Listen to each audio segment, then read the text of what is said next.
You're listening to the Cantina Cast, your home for thought-provoking Star Wars talk. Join Albert and Jonesy in breaking down the latest news, trailers, movies, and of course, your favorite characters from a galaxy far, far away.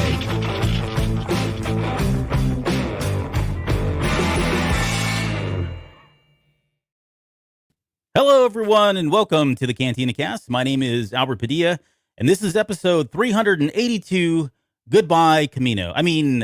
Return to Kamino.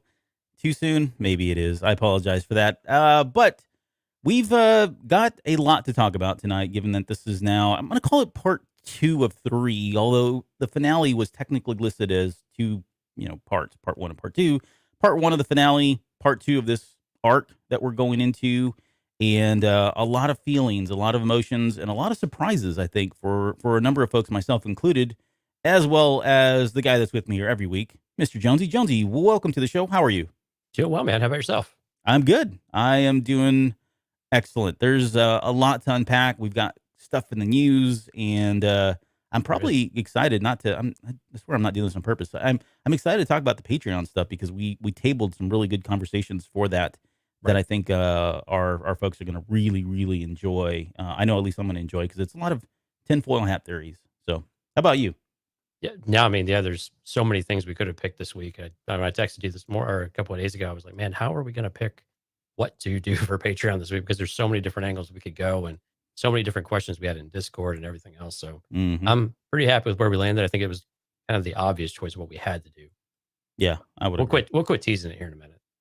No, we won't. We'll keep talking about it throughout the entire episode. Well, we haven't even told them what we're going to do yet. Oh, that's true. All right. Well. Well, we'll get to it. Let's get into the news quickly here. There's a couple things, and right on this subject, we've got official announcement that the biggest, worst kept secret in all of Star Wars is that there will be a season 2 of the Bad Batch coming in 2022. It was a surprise, though. I would say it was a surprise in that I don't think anybody was expecting it to be revealed. There was some feedback about it kind of taking out some of the emotion, maybe the impactful potential emotion that we could see with the last 2 episodes since it was announced the day before. But give me your thoughts on that, or just, season 2 in general. I know we've probably talked about it ad nauseum, but what do you feel?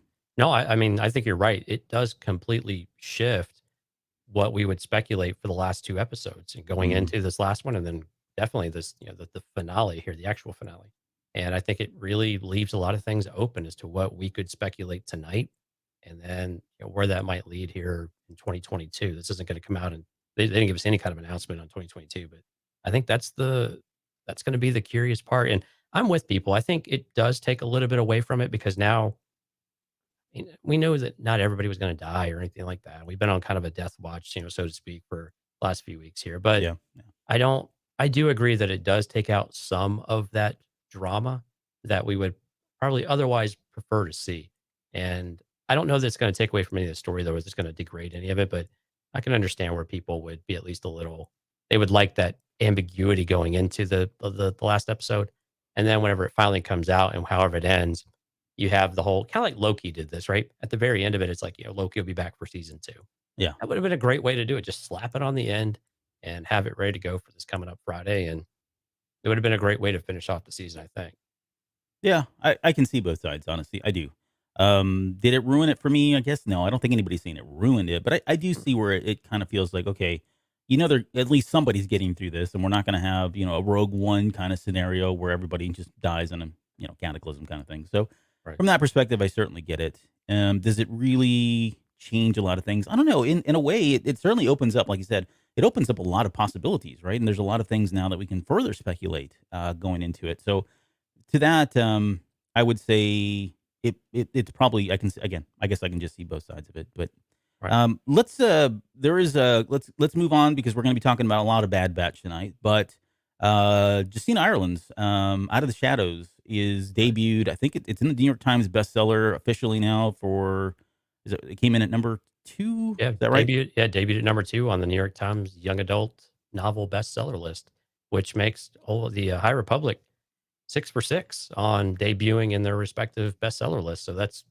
astonishing. That's quite the feat, and just shows you the caliber of both the the people telling the stories and the quality of their writing. Yeah. But also, I think the things that we've been so critical about for so long is the cohesiveness, and that these stories just get stronger over time because there is this connectivity between them, even though some of them really don't have a lot of direct touch points or they don't feed off of one another exactly, Hmm. Hmm. but they do all seem to be integrated with one another, and they at least have touch points, and you can draw those connections between them. I think that's really paying off for them. And, overall, we see this momentum starting to gather, I think, for High Republic.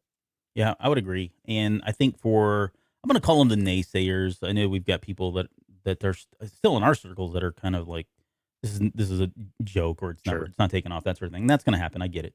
But the numbers don't lie, right? I mean, the fact that you've got New York Times bestsellers, and you can argue whether this is the whole debate with like video games and stuff. It's like, okay, they've shipped this many, but how many have they actually sold? With this, it's a little bit more concrete because they're actually going off of sales, and Right. so that speaks to, like you said, the cohesiveness of the story, the excitement, the fervor around the story itself. There's certainly a lot of people are talking about it, and I think it speaks to a larger. It certainly makes me feel better because we get up here and we talk about the vocal minority all the time, right? Mhm. There's a small handful of people, honestly, in the big community of Star Wars that are probably the loudest people and probably the most outspoken people about things they don't like in Star Wars. But by and large, as this is an example, they are not the masses here, right? Right. You've got a number of people that have bought into this. You've got a number of people that at least picked up the first book and said, "Well, it was cool, but I just kind of wanted to see this is going," or it was really confusing. There was a lot of Jedi. The fact that the Rising Storm now has hit the New York Times bestseller #1. You've got Out of the Shadows that have done it. This trend continues. It shows that there is momentum. Are they going to lose some folks? Absolutely. Not every Star Wars isn't for everybody anymore, right? It's not 30, 40 years ago. But it just shows you that they are picking up a lot of new people, a lot of old fans, new fans alike, and there's legs behind this because of the cohesiveness. You've got stories that are all well connected, and it's something that we want. We like that, whether it's Star Wars or any other media. This Right. is kind of and it's just a sweet spot because we've got a lot of familiarity here and even some characters that we're familiar with. So good stuff there. For congratulations to her. I was going to share this a little bit later with the Patreon. I do the show and tell thing, but I posted this earlier on Twitter, I guess this week.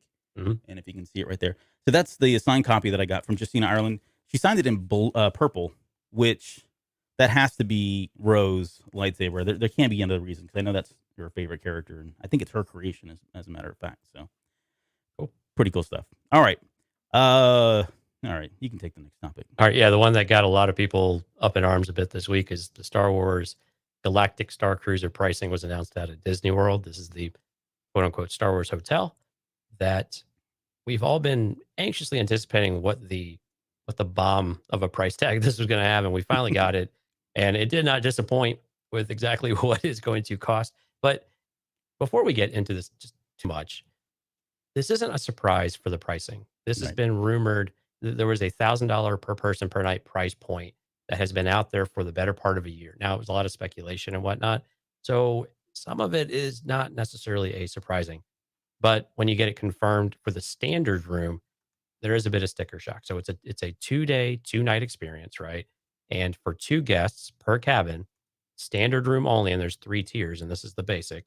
It's $1,200 per person per night. So that's a $4,800 total. If you've got 3 people, which is 2 adults and a child, the previous one was really two adults more or less. It's $889 per guest per night, which is $5,300. And then if you want the whole family of 4 or 4 guests, which is 3 adults and a kid, it's $750 per person per night or $6,000 for the entire voyage. Now, the other interesting thing about this is that originally they had said that spring was when they would start doing this.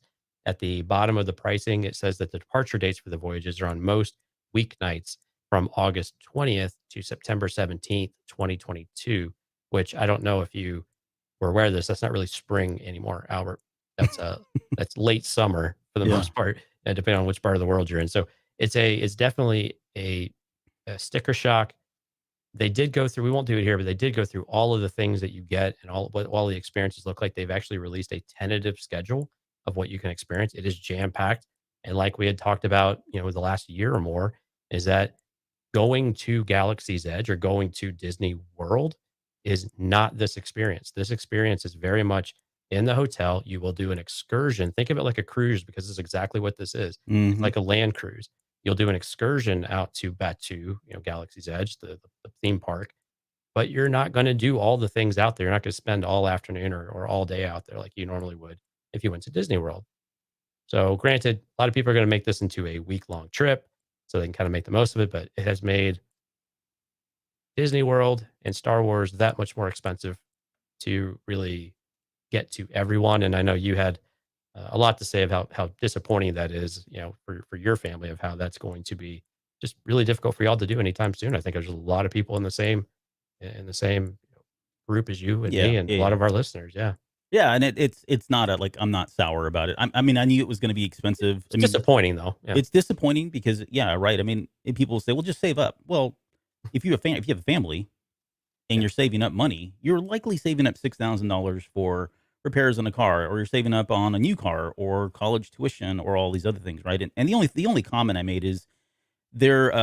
It feels like with the exception of people who are kind of in a position to be able to save up over the course of a couple years and eventually go, and that's their big thing. Cool, awesome, surprise! Really happy for those folks that have that ability to do it. Otherwise, this really does kind of cater to a certain people, and that's not exclusive to Star Wars. Everything we do in entertainment has a higher price tag, entry fee for people that want to experience that or can afford that, right? Whether it's Right. a basketball game or the Olympics, or anything at all, really. Cars, right? I drive a car, and I'd love to have a Lamborghini. I know that they're really cool looking, but it's realistically, am I ever going to have one? Hell no, I'm not going to ever have one. So I don't really think about it. It's really cool. I like looking at them. I take pictures, and I live vicariously through people that I don't know that I see passing me on 35, and enjoy what they have. But I'm never going to have that. So from that perspective, it's just the reality of things. So am I bitter about it? Absolutely not.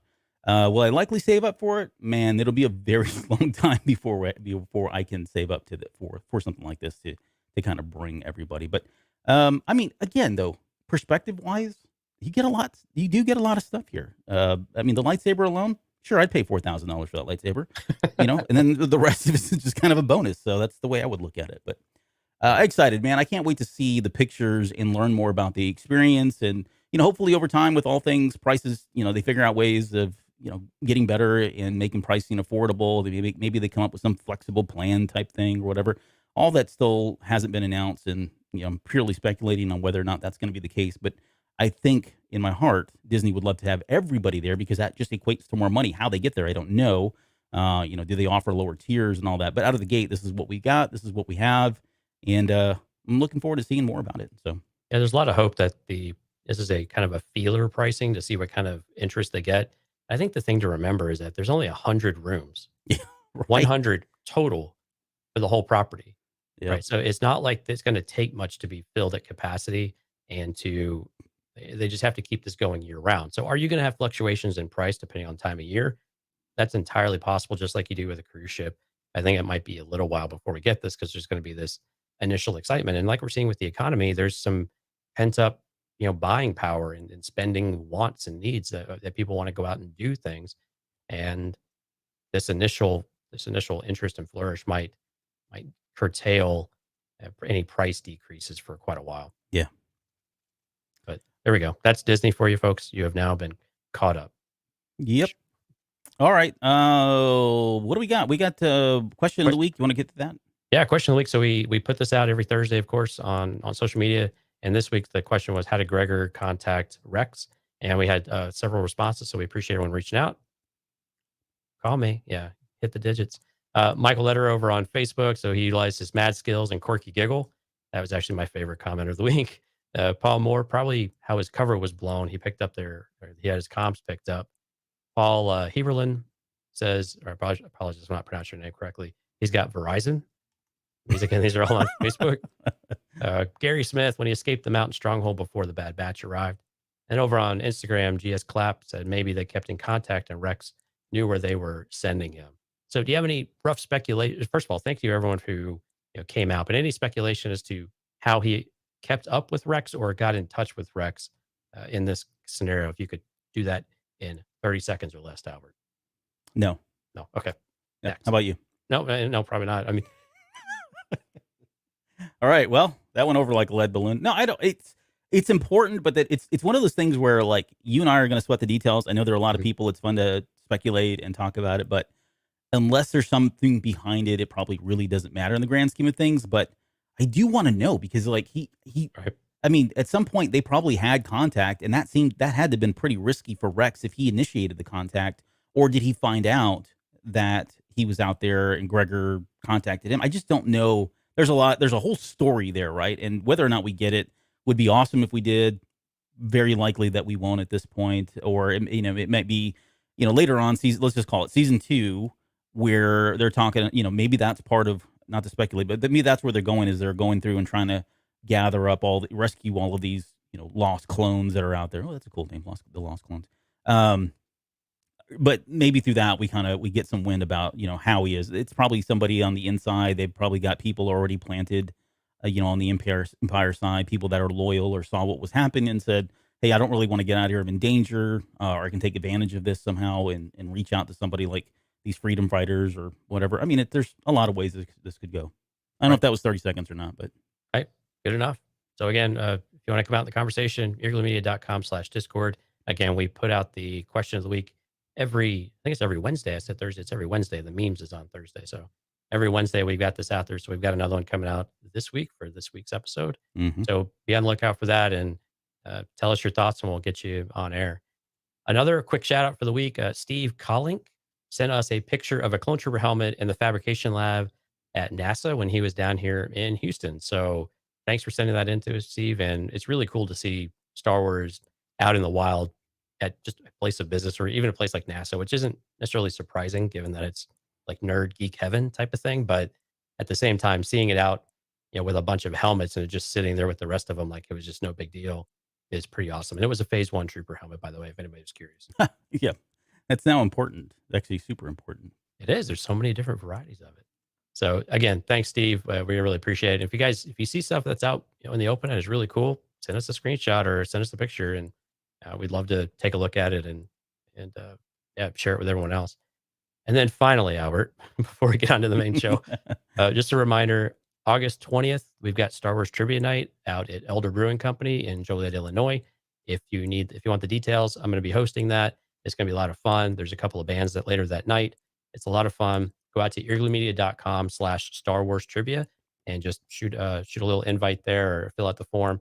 Let me know you're going to be out there so I can make sure I got a goodie or two for you. But it's going to be a lot of fun. We're going to have 3 different levels of Star Wars trivia difficulty and treats, food trucks, giveaways, raffles, all that good fun stuff. So it should be a lot of fun. So August 20th at 6 p.m., I believe. Yep. If you are within the sound of our voice, Right. you or anyone you know. Right. Or you're just in the Chicagoland area. Oh, yeah, that's fine. Yeah, not in my voice. All right, last thing we got before we get into this, we got to acknowledge we picked up a new Patreon member. So Awesome. I had the banner. Here it is. Ryan J. Poole. Thank you so much. Ryan signed up for the green milk tier, so that he'll get all the everything that we've been talking about with the exclusive Patreon show, after show type things, the early releases, and also the comic book stuff that Jonesy and I are doing, which I want you to talk about. But thank you again, Ryan, for stepping up and helping us out. That is awesome of you. Thank you so much. I can always tell they're really awesome people because they use their middle initial with their last name. Yeah. So if you use all 3 of your names or use an initial, all of a sudden you're like tops of my book. Or you're like me, my father has the same first and last name, and I've had it's like a bank loan on my credit report for about the last 55 years, and that's older than I am. So barely, but yes. Yeah, it makes a difference in those kinds of scenarios. But I just thought it was like your pause of contemplation in between your first and last name. Albert Padilla. Or no, that's not what it is. You've got you're working on something. I am. I'm always working on something, just like you are. Well, we're both working on comic stuff right now, right? So yeah. War of the Bounty Hunters 2 is in production right now. It is a endless production cycle because I'm trying to match our dearly beloved Albert Padilla's skill level in the video editing and comic sharing. So that should be out here in the next couple of days, though. And I believe you have the High Republic issue 2 coming out soon. Or is it? That's 3. already out. 3's coming out. Yeah, 3 already. Yeah, dude. I already recorded my audio, so I just got to this week. I'll crank out the pictures, and it'll be out. So Fantastic. So they're shaping up to be really good and really fun. So again, you'll get the audio Patreon members. We're not forgetting about you. But also, if you want to go out to the website or on the Patreon app, you can actually get the video and you can have an idea and follow along with what we're talking about.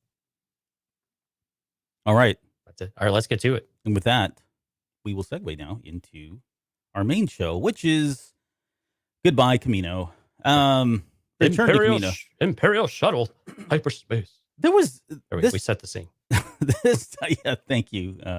This title was like very telling, and that's fine. I mean, we're 2 episodes in, or 2 episodes left, so not that big of a deal. But for as soon as I saw it, I was like, well, I guess there leaves no question as to what's going to happen in this episode. And not only that, but we had Tarkin sitting there right in front for the little preview picture as well. But there's a lot to really like about this episode. It's pretty high up there as one of my favorites. It might be my favorite just for some of the emotional pull that I got from this episode, especially when I compare it to any of the other episodes, really outside of maybe the first one. I'm trying to think what else would have been in that same kind of wheelhouse for me. But go ahead and take your first stab at it. Tell me what you thought, I guess, initial impressions before we start picking this thing apart. I think you and I had a lot of the same types of feels, especially towards the end when you just get this montage of scenes and you could just feel the finality really settling in. And I texted you this that like right after I saw it, I'm like, dude, I actually like felt myself tearing up a little bit at the end of this episode, that it was really, I mean, we have gone, it's something whenever you get to experience something truly end to end.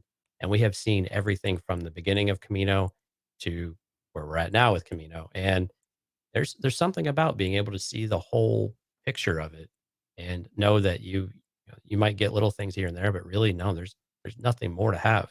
There's nothing new to experience with it directly.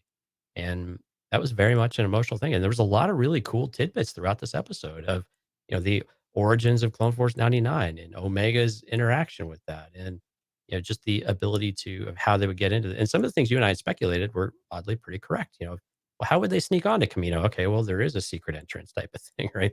So we Right. I mean, some of it's like, okay, well, no duh, it's a non-brainer, but at the same time, it's just kind of cool. And man, I tell you what, when the music swelled, when we got the band back together, Yeah. I have to say that was a pretty cool moment. And you had mentioned the music the last couple of weeks, in certain instances, and that was one of those moments where the theme kicks in and everything's good to go, and it's just like you're back in that first episode watching, the guys all as a group actually working together, and it's like, man, yeah, the band's back together, everything is one again. Yep. Yeah, there was the fact that it wasn't necessarily the end, but to see them there together again in the same place where they were probably last together, working as a team. I mean, that's poetic justice, poetry, right? Right. As Lucas once said, it rhymes. That was really great. I love as much as we talked about it. We kind of predicted that. I don't know if we predicted. We said, wouldn't that be really horrible for Omega to see the destruction of Kamino? And certainly enough, we got just that shot. I mean, it's a very quick shot as AZ's pulling her away, but you can see it on her eyes. I mean, it's the shock and awe of what's happening, but I think we're going to get even more of that going into this next episode, because the reality is going to be now she's seen everything literally come, fall apart, or fall apart all around her. So we'll see the fallout from that. Even just like the emotion on her face as they were going back to Kamino, right? It was just all these little things were there, and they were just kind of setting this up. I mean, honestly, when that first scene opened up and you saw the 3 Venators there, that was like, oh, that's it. I mean, that we've seen this before in Rebels or in Star Wars and other formats, where when they park those guys that close to the city or planet or whatever, nothing good comes from that, right? It's going to go. So they were kind of signaling that, I think, early on from the beginning. We really got a good emotional roller coaster for Omega. I'm glad you brought that up to kind of to start us off a little bit, because really you got to see this very, very dynamic journey for Omega, everywhere from when she's eager to get back there, but then when she's there, and then as we go through it, and like you said, towards the very end, and just I could just imagine this swell of emotions just all over the place for someone that age. Yeah. And I think she would have, as somebody as young as she is, she showed a lot of character and heart to kind of go through with it. And a lot of it, I think, is just taking cues from Hunter, right? She even kind of acknowledges that at the end, not to pull away from our show notes, but she says, when he says, she acknowledges that they had to go back. Like, she wasn't, for her, it wasn't a choice. She didn't like it. She was probably very emotional as much as probably everybody else was. But the fact that she realized she had to do this, she had to do this for Hunter. She needed to step up, be strong, and be there for him in the moment. And so I think a lot of that was weighing on her. And I wonder if we're just going to get, as a child, right? Hopefully, I don't know if they're going to go this deep, but as a child, when kids are put in that position, they wall up so much to do what they need to do emotionally, right? They put this emotional wall around them. Right. At some point, that comes down and it becomes just a floodgate, right? They release. And I hope we get that moment, maybe at the very end of this season. I think that'd be extremely powerful, and it'd speak to just how intelligent these writers are and how well they've done with picking up the cues for, just picking up all the behaviors and stuff for children and parental relationships. I mean, we've talked about this a lot during the season, and more so probably in The Mandalorian, but they really have done a great job of nailing some of those nuanced relationship type behaviors and experiences that you can only truly feel as a parent or as a child, but very different roles in that regard. So, I had one more question for you before we get to before we actually dig into the episode. Last week, just as kind of wrapping up last week. Last week we said that they've resolved these kind of cliffhangers really, really quickly. We've never had more than an episode where someone was gone or someone was captured or anything like that. The streak continued. Did that bother you at all this week, or did it completely get shoved to the side once you just saw the quality of the episode? For me, I think I'm going to reserve judgment on that until the next episode. Because when I see stuff like that, I start to think, well, maybe what's happening is they want us to feel these things because they're important, right, for character development and just to kind of set things up. And if we get into this final episode, and there's something that is going to be a big cliffhanger, maybe a huge loss of some sort or whatever, then that's fine. But if it's not, then yeah, I feel like, okay, they're not letting us hang on and too long here, and that doesn't always sit right. Even though I can put up an argument to say, for example, this episode here, I really felt like they should have just put the second one out before it. Like, I get why they ended it where they did.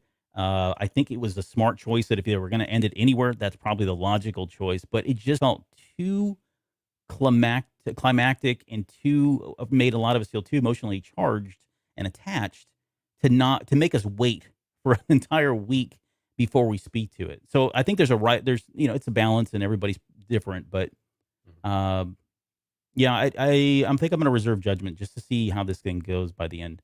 If whether or not they're going to do that to us again, or if we're going to get something a really big payoff because they've set up these small detachments and reattachments in that made. I don't know if I'm making any sense there, but that's kind of where I'm at.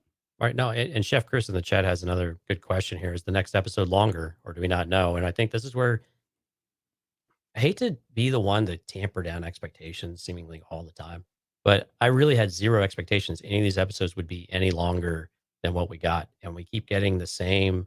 Really, the core episode's about 23, 24 minutes, right? The total episode with credits is 26, 27. And I don't anticipate that changing much. There's no reason to believe if they were going to extend them and make them longer, part one and part two likely both would have been longer. I don't see a part two extending all of a sudden to 40 minutes or to 35 minutes. So I would probably just err on the side of caution of expectation setting for everyone and just say, okay, just expect that it's another 23, 24-minute episode of actual content, and just as long as the storytelling and it's all concise and it works and it moves forward and it's not too rushed, I think that's still okay. It's okay to get a little too less than have all of a sudden you get way too much over the top that's not necessary. But Yeah. not that there's really any of the story that we wouldn't mind more of. Right. I think to be clear, but I don't have any expectations it's going to be longer than what we've been getting. Yeah, I would agree. I don't think we're going to get anything. I mean, I can see where they bump it to 30. I think 30 is going to be your ceiling. I can't see them going over. What do you get out of 5 minutes? I don't know. You probably get. There's a lot you can do in 5 minutes. Well, yeah, I'm saying you get enough to kind of segue into season 2, or maybe throw in a bonus scene there to kind of set something up that we're not even expecting. Right, introducing a character, kind of like they did with Mandalorian at the very end, where we kind of tease Boba Fett or something. So I'm not saying they're going to do that, but that's what you would probably get from that. So not bad. I would, but yeah, don't get too crazy here. I don't think we're not gonna get an hour episode because that would put this at a 2-hour finale. Can't think of a time they've ever done anything like that. Outside of even like when they do their movies, animated movies are an hour and a half, right? They tend to follow that format. 3 So episodes, yeah. so this probably is going to fall in line with that, I would imagine. Well, that's about what we got for the season opener, right? Yeah. But again, they we got 1 advertised hour. that. Yeah. No, it was an hour and 30 minutes. Yeah, it was longer. Yeah, it was like 3 episodes.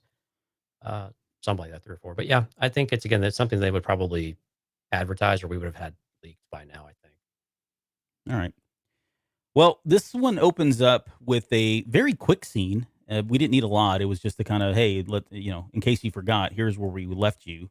Mhm. And it's between Crosshair and Hunter sitting in a ship. They're on their way somewhere, which we come to find out is actually Kamino. Crosshair turns Hunter's comlink on to lure the Bad Batch in, which I thought was interesting and funny because everybody knew what was happening. Hunter knew what he was doing. Crosshair was hopeful and knew that the other guys knew, and of course they did. They even acknowledged that this is all a trap, but they didn't really have any other option. And Crosshair was banking on the fact that this is what they were going to do, right? They were going to come for him. He was trying to get them all. And that's really it. I mean, that sets up that first scene. We pop over to Ord Mantell, which I wasn't expecting to see. It makes sense, at least to go there, get repaired, fixed up, and drop Gregor off. Drop the kid off over at the sitter's house. Gregor would have complicated things, right? And I get why they did it. It was convenient.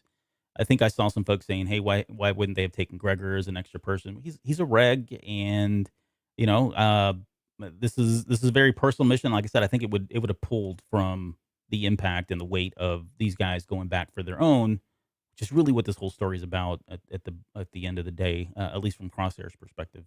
Mm-hmm.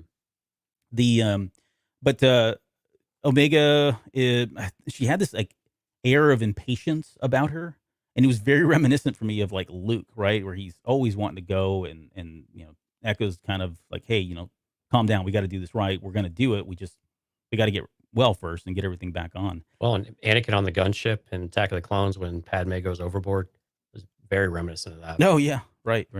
Or him fighting Dooku the first time. Right. Yep. Right. Or really any other time. Any other time. Any other time is Anakin. Yeah, usually up there at the front before anybody else. So they're all set to go. I guess they're on their way, and that's when they realize that the comlink now is being picked up over in Kamino, and hence the title. So here we are. We're back at Topoka City. Is that right? Yeah. Yeah. So, and I mentioned this earlier, it was in the show notes, but yeah, when those ships were up there, and then the clouds, and I mean the music too, right here. I think the music cue on this one was episode 2 when Obi-Wan is coming in to Kamino, and just that I don't know the musical term, but it's like a swaying part of everybody knows what I'm talking about. I'm not going to hum it. Come on. No, I'm not going to hum it. Oh, this doesn't make for good radio. Now, see, that just sounds like me doing scales. But you know what I'm talking about, right? Yeah. Sure you do. Yeah. Right. Use your imagination. Whatever you're thinking, that's it. That's exactly what I was thinking or trying to do. So after they land, this is where we get the Rampart mentioning that they got his attention with the little tank battle they had or walker battle they did over on Ryloth. Right. And as they walk away, I think this is the cool part.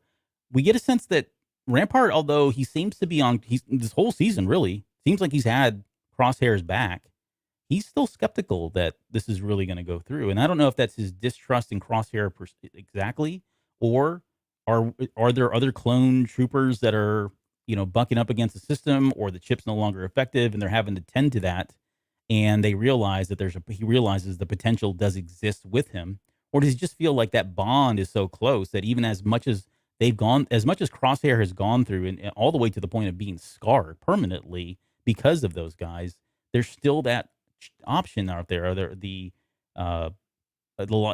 chance that he is going to turn against the Empire. Because I don't know that I ever saw, I never saw Crosshair go against the grain with Rampart or anybody in the Empire, right? I mean, good soldiers fall hard. I mean, he was doing everything that was expected of him. So it was interesting, though, that he did not trust him, and neither did that. I think it was ESO2, although they never said her name. but Right. the TK Trooper as well. So their eye was on him. But what did you think about that?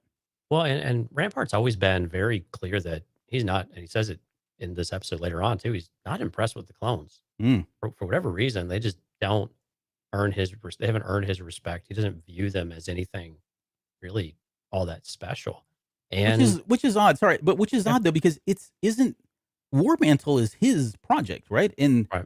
his project, like one of the centerpieces, one of probably the proverbial long pole in the tent, Hmm. is getting the clones on board to train these new TKs. Without them, this program doesn't work, and they don't Right. get the training and benefit from the experience of the clone troopers. So it does feel like it's at odds. That why would he be so against them, and yet this is a crucial brick in this plan that he's got.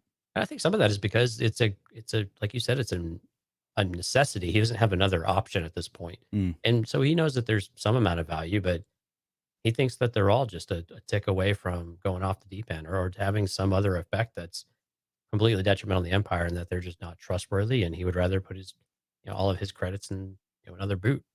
And this is just not something that he wants to be on board with. And honestly, Crosshair has bucked up against him a little bit and pushed back a little bit. On Ryloth was one of them, when he was arguing who the real threat was. And now you have Rampart that looks a little bit foolish as a result of that because Crosshair warned him, like, hey, you don't want to underestimate these people. yeah, They are to be taken seriously. right. And he really just discarded them and dismissed his opinion entirely. And it pissed Crosshair off just a touch too, right? And he got very irritated, especially when Senator Todd was sitting there, trying to argue back and forth as well. And Rampart seems to be just doing whatever Rampart wants to do. And Hmm. but yeah, until that refinery really went down, and then the stuff that happened on Ryloth as well, and in the cities that they have seen countless times now, they finally got his attention of what they need to do with the. Where were they at when they did the rescue? It wasn't Ryloth. It was oh goodness, I don't know. Sep- I'm reading Sep- comments over here. the Separatist capital, whatever the Separatist capital was. I can't remember. Yeah, that one. Right, that uh, one. Uh, Chris says, I can't wait to watch Wrecker get his hands on Rampart. Ooh, I would like that. yeah, I want to see what Rampart can actually do. Nothing. What do you mean do? He could, Like, I don't know, he could stand there very stoically and give people the stink eye. yeah, and then get his torso ripped apart by Wrecker. Right. I don't know if Wrecker, yeah, I guess Wrecker would do that. He I can just be saw a- I just saw Suicide Squad, so that hits home. yeah. Oh, I haven't seen that yet. Um, You didn't miss all. okay. Well, so he's such a Marvel fanboy. Okay, so there is a line here too that he says, if he talking to ESO2 Rampart says if his plan fails, none of them will be a problem any longer. So not to think, pull too much out of that or look into that too much, although we're going to. There so Rampart he seems to be aware of what Crosshair's plan is. Like he seems like be in the know that Crosshair's plan is to bring all of the Bad Batch here, convert them over to the Empire, and then fall in line under him. Right. And then his backup plan is really just if this doesn't work, then he's just going to blow them to pieces from the sky. And then he goes on and tells ESO2 to kind of watch her. But it's just I don't know if he's really. I guess he's just doing it for. You got to think he's only doing it for his own gain, right? Having that group under his belt would probably be a good thing. But again, I struggle with that whole. Can I trust them? Can I not? How confident does he feel like he can have them reporting to him?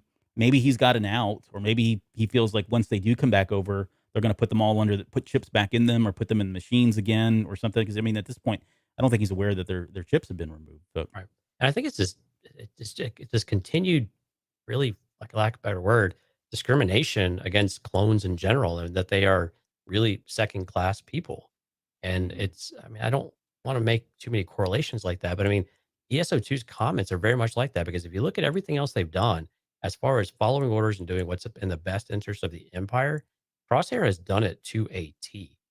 I mean, like you say, he has not gone away from an order at all. right, And for her to come back and say that she doesn't trust that is completely, it's not warranted at all. Now, I mean, granted, she's proven somewhat accurate later on, but at the same time, it's nothing that she actually has a reason for that we've seen on screen, other than she's just her own like prejudice towards, it's his old team. He's going to be he's got to have a soft heart for him or something like that. When Hmm. I'm sorry, Crosshair hasn't shown any kind of heart. So why would she think of that otherwise than unless there's just something we haven't seen on camera? Yeah, Risk says their distrust in Crosshair makes it look like the Empire had full knowledge of the chip extraction. And that's about the only path I could get there too. But I mean, again, we're filling in a lot of holes, I think, Yeah. for some of the stuff, and we'll talk about the chips and stuff later on, especially in our Patreon episode. But there's a lot of gaps you got to try to fill in there to really make sense of it in a truly linear type of fashion. Yeah, I had a thought, and it escaped me just now. I'll come back to this, so I'm apologizing. It's gonna be a good one. I have faith in you. It's gonna hit me here in about 2 minutes. Okay, we get back over to the Havoc Marauder, and they're kind of going through the whole thing about why is this happening? We get it. This was a trap, but why would they do that? All will be revealed here very soon. And very cool that we kind of called this out, that there would be some kind of back entrance, some secret entrance. I mean, if you, again, like you said, it's almost kind of obvious unless once you rule out anything that makes no sense. The only logical thing is really, if they're going to go back there, it's the only way they're going to get in is through some backdoor secret entrance thing. But it was cool. It does make sense, right? I mean, I don't think we thought this through as much, but you got somebody like Nalase who's always been a little sketchy to the point where she's actually, Yeah. creating her own clones in her own private lab. And I would assume Lamasu is the only other person that even knows about this. But it's probably a perk or a benefit as the chief science officer that she's got something like this and has the resources available to her like that. Right. How did they get past the I don't blockade? know. I don't know. I was like, oh man, here we go. We're gonna get some cool, and they just kind of nope. We just fly right by. Hello, no, that's not Cloaking technology. it's okay though, right? I mean, that's the stuff that we You gotta let go of that. Yeah, we gotta let go of it. Otherwise, it's like how else do you get on planet? Right. You could go to the other side, I suppose, but it's like you only block one side, and that's the only way you can get in is where the blockade's at. Maybe. The only Well, one- that's The only one that ever made sense. The only one that ever made sense was Scarif. Right. That was the only one because they actually had a True. physical Yes. shield. Yes, they actually solved for the loophole, or I guess the plot hole, in how to get. Like, well, you can't, dude. We've got a force field around the entire planet, Right. So We don't open one the way door. in. Right. And one way out. Yep. It's like then, and no one's ever employed this tactic since then. But Right. but yeah, I mean, there was 3 cruisers, and it would have been, you may fire one ready, and then they take out the Havoc Marauder, and then created by Dave Filoni or whatever. That would have been the end of the series at that point. Well, So, and presumably they did want them to be there to capture them. maybe true. Sounded Hey, they like- just like yeah. let them in. This is all part of the plan. Yeah, it's like Vader when the shuttle Tidarium, in Yeah. Return of the Jedi. Hold your fire, or like in Return of the Jedi also, where was it? Piet tells them to hold off because the Emperor has something planned. Right? They Right. could have easily picked all those guys apart, and it would have been over. But that's not what the Empire or what Palps does. Grandpa Palps. Uncle Or Palpy. Daddy Palps, Uncle Palpies. Okay, the platform, very cool. I loved everything about it. Visually, aesthetically, it looked great. I love that whole thing about any lower we're going to be in the water kind of thing. There were a number of, and I promise you, I'm not going to get into, but there were a number of 80s cartoons, both in the U.S. and anime, where platforms would come out of the water, or they had bases underwater that would do something like this. And that was exactly where my mind went when it happened. The only feedback, and again, not to be picky about it, but that shuttle, right? If this was made for the Kaminoans, like it seemed like when Wrecker was in there, he was like, I mean, he was, at the height of his head, right? So With the pod. yeah, the pod didn't seem like it was Right. tall enough, and so unless the Kaminoans are just Well, they look sucking it up and crouching or getting on their knees or something, I don't know how they'd fit in. Well, there. it looked like they had chairs though. If I Did it? recall, I think there may have been chairs in there, so maybe they just sat down. That seems pretty posh, but that's probably the Kaminoans. So True. yeah. I mean, it takes a lot of effort to hold those necks up. it does. Definitely had to not think too much about the blockade, says Dante, and Tuan agrees the Empire knew that the BB was coming for Hunter, so that would explain why they got the free pass to swing on by. Yeah, and so they're traveling. The minute Nalase's name is mentioned, you can see it again. Kudos to the animation, and we haven't even touched on that or the music much, but you can see it on her face, right? She just has this like sinking feeling about and it's hard to say. Like, I kind of want your thoughts on where this is, because a little bit later, it's Echo that notices that she's not okay when, after they've talked, they're going to be heading to the research lab, and it's Nala Say's, and she seems very focused and very determined. But at the same time, it does feel like she's harboring a lot of feelings here, because she is going back to a place where, they may have done some really terrible things, or the fact that this isn't exact. She knows that her home is not the same anymore. And she's the anxiety of going back to all of that, but there's something bothering about her to the point where Echo acknowledges it, and just asks her, are you okay? And then she's like, it doesn't matter. Saving Hunter matters, right? She refocuses a lot of that emotion and that energy to say, I can't live with this. It's there. I'm not going to sit on it. I need to move past it and do this for Hunter. But what are your thoughts, I guess, on what she was thinking about, or what she was going through kind of in that moment on that ride all the way back up to Poca City?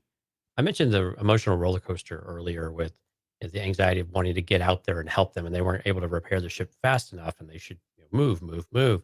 And then when they get there, you're right. Hunter said that she would never have to go back there. So right off the bat, she's already going back to a place that she really doesn't want to be, but she knows she has no other choice, and that she has to be there, and that that's what she wants to do. But at the same time, you're right. Like, Nala Say treated her pretty well, it seems. It Hmm. seems like she really was, a kind of a caregiver. I don't want to call her a parent or anything like that, but maybe she was a caregiver, and she seemed to shelter Omega at least some amount. And so I think there's some amount of that if she's worried about that. She's like, just like with Tan Wei.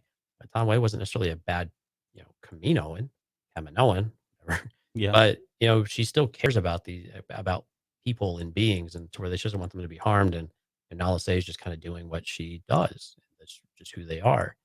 But you're right. I mean, she does have this moment. I loved it with the wet hair and the animation that they had, and that she's just kind of, it's almost meditative, but you could just tell it's just this overwhelming sense of anxiety and emotion that she can't really process too much. And it was really cool. I liked it that Echo was the one to make a Yes. comment to her.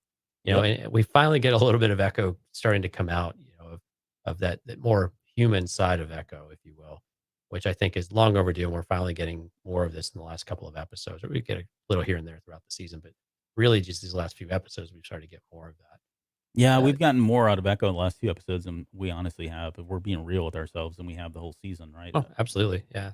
So that's good, and that bodes well too, because if we do get into that scenario that we talked about last week, where we lose Hunter at the end of the season, whether it be he dies, or something else happens to him where he's gone or whatever, he's starting to feel like he probably could be the one that would step into that leadership role, apart from somebody like, I don't know, Gregor jumping in and taking over, or Hauser or somebody else kind of filling in for the Bad Batch. I mean, and that it plays to the whole identity thing in Star Wars. What are you? Who are you? Is it who you roll with? Is it your family? Can you change who you are? A lot of that was fundamentally what was going on here with Crosshair, and saying this is who we are, not who you guys are pretending to be right now. So that whole identity aspect is probably going to hit a little bit later, and it kind of lines up with somebody taking over in that role, even though they're not a clone, or a enhanced clone. Mhm.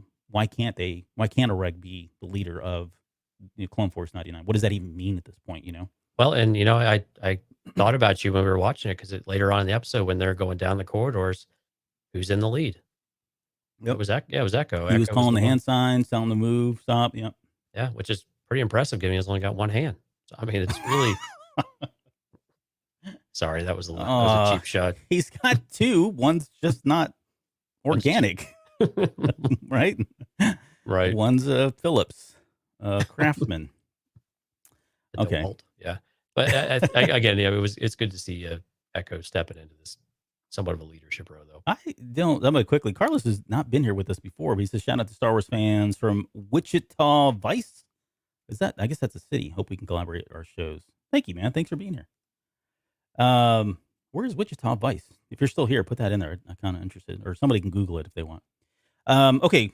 From there, we get to we go back to Kamino, and Crosshair wants to know why he suddenly cares about Rex, talking about Hunter, because Hunter's like, he's looking around. I mean, he's noticing, look, there's nobody here.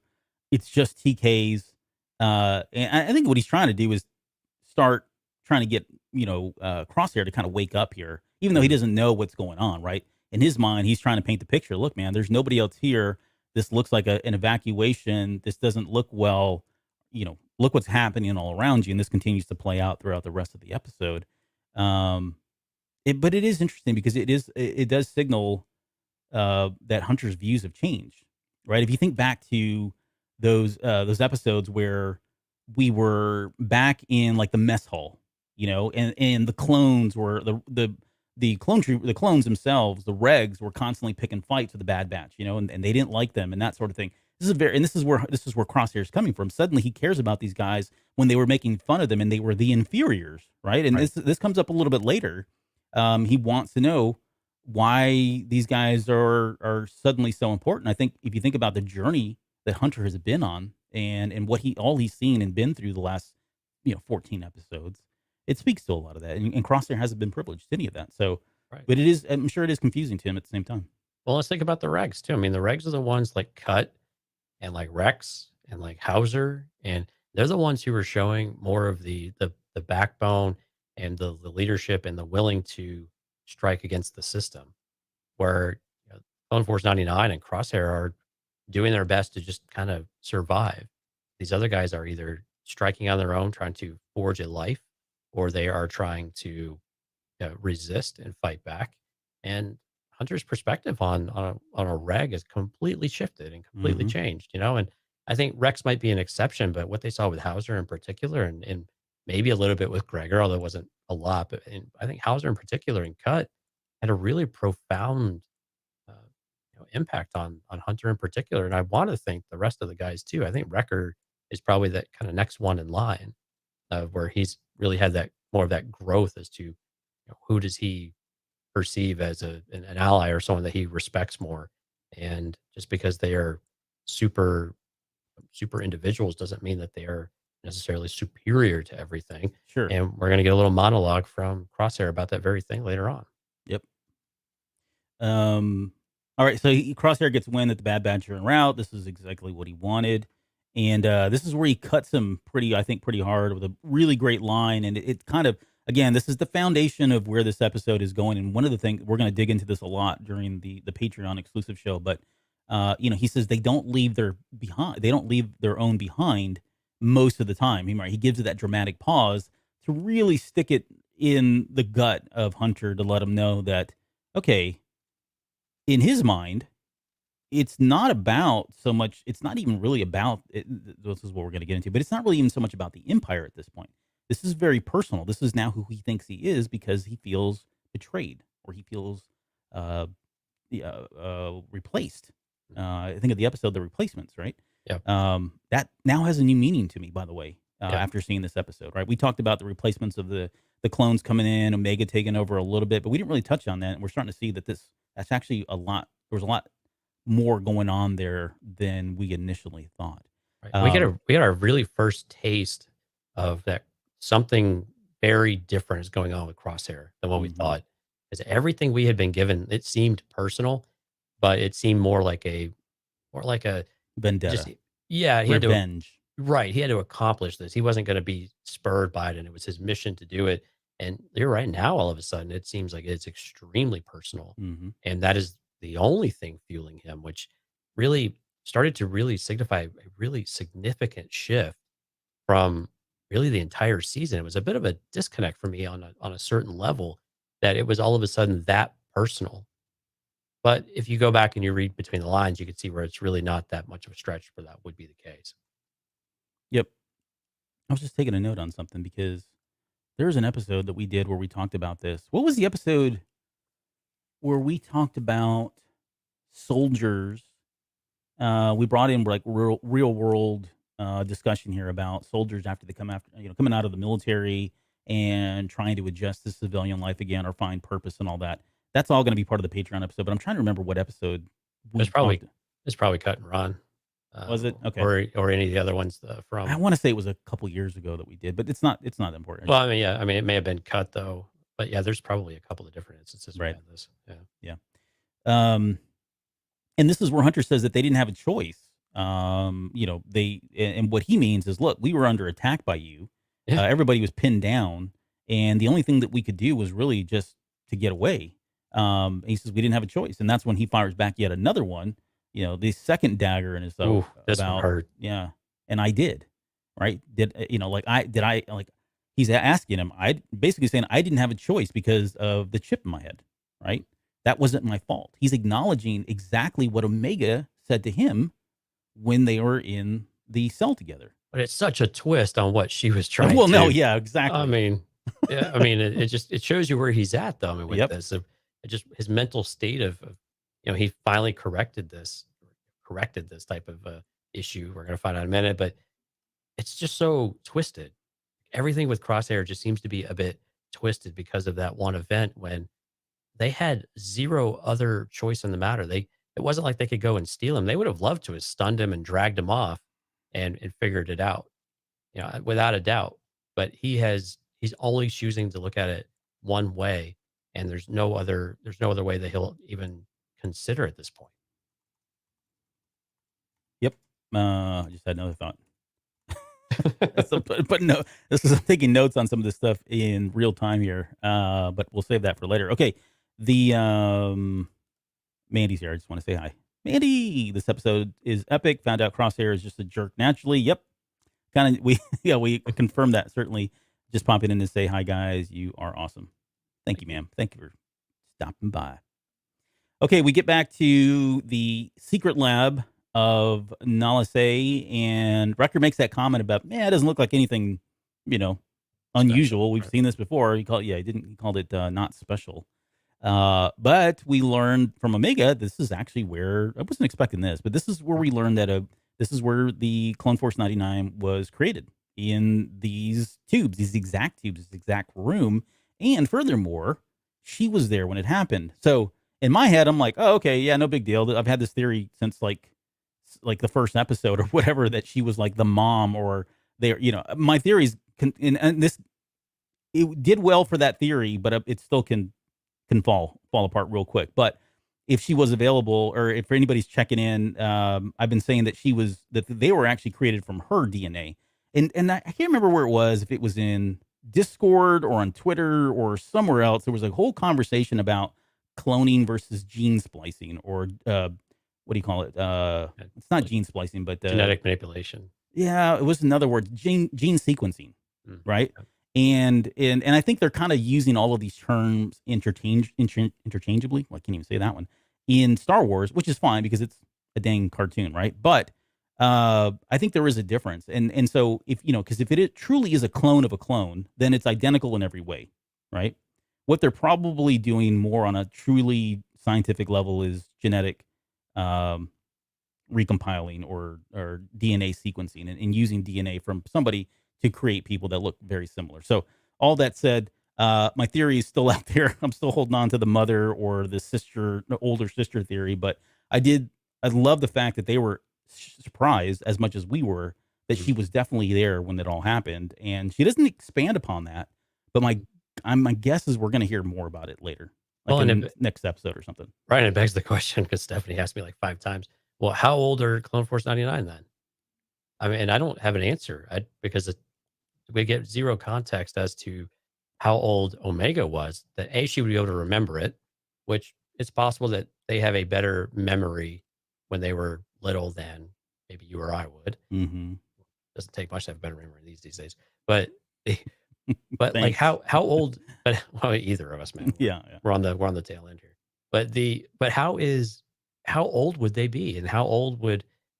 And again, then why are they defective? And because I think we always were operating under the assumption that Clone Force 99, the original ARC troopers, and those types, because this is Legends, I know we're flirting a little bit with here, but those were always the very first batches that weren't perfected yet. Those were the early ones. Those were the early genes. They were the early demos, if you will, and they didn't all work. And I was kind of all working under that assumption too, that this is why they're defective, because they just hadn't perfected the code yet. Yes. And that's why it was so interesting when she identified Rex as a Gen 1 as well. And so now it just throws the timeline of everything all into confusion, and how long the Clone Wars actually were, and how long has she been there, and so on and so forth. And then again, we're still in the whole gender and everything else of it, different hair color and all the dominant traits versus everything else. It's just completely shaken all of that up, and is making it a bit interesting and difficult to where how do we kind of sequence all that out, for no pun intended. That's a good one.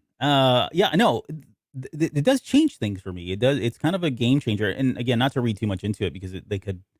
We're taking one thing and we may be taken out of context because we don't have the full context yet. But for her to say this is where they were created, this is where they Right. were manipulated.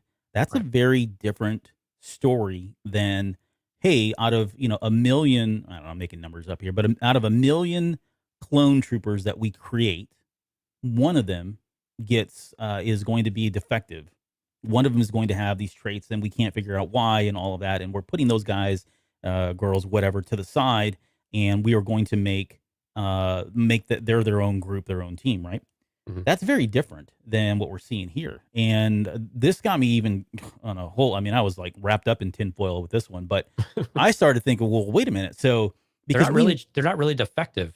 well, they're not. No. No, they're purposely Mhm. genetically created to have enhanced abilities in some way, and I don't know if it's a random thing, right? It's like a jelly belly bean. You just pick one up, eat it, and you don't know what you got. Or is it okay? We want somebody who's got can sense electromagnetic pulses on the ground, and we want somebody with super strength and somebody who's a good shot, right?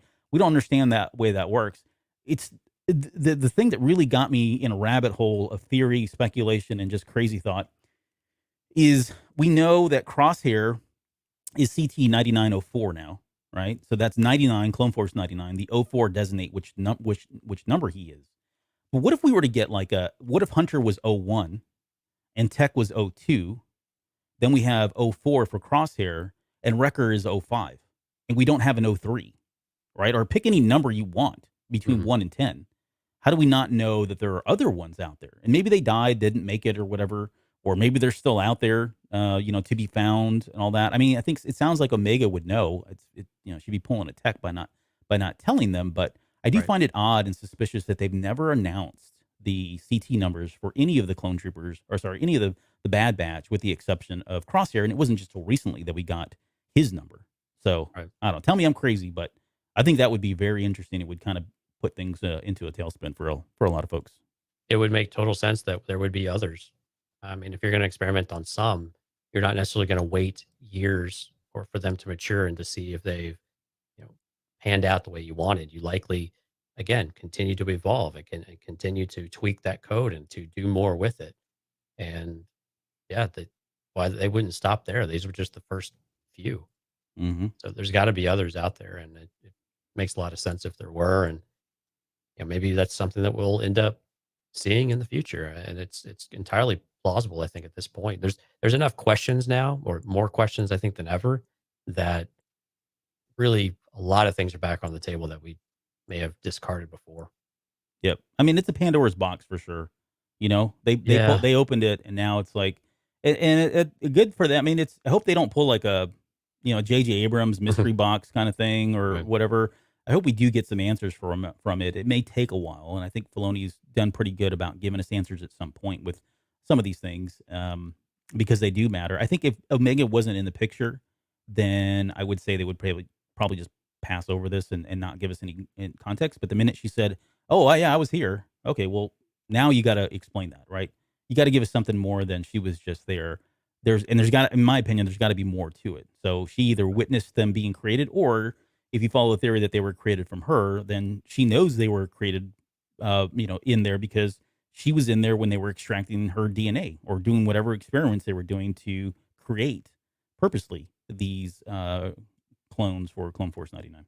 But it definitely answers a question we had right off the bat in the first episode, right? How does she know so much about them? How does she know their names Hmm. and all that? I mean, they Yeah, from made it clear, episode 1 or the first episode. Yep. yeah, made it clear as day now. I hope that's not all it was there for. Yeah, right. 'Cause that would be pretty sour grapes. Yeah, it would. Uh, so Echo is, he's got his screwdriver and he's over there trying to figure out what's going on, and realizes that, look, all the plans, all the data, everything's been Yeah. wiped, which is kind of a red flag. And this is when AZ runs in, and I predicted we'd see AZ back. I was expecting second episode, third episode, I'm like, oh, this is a character that we're going to see.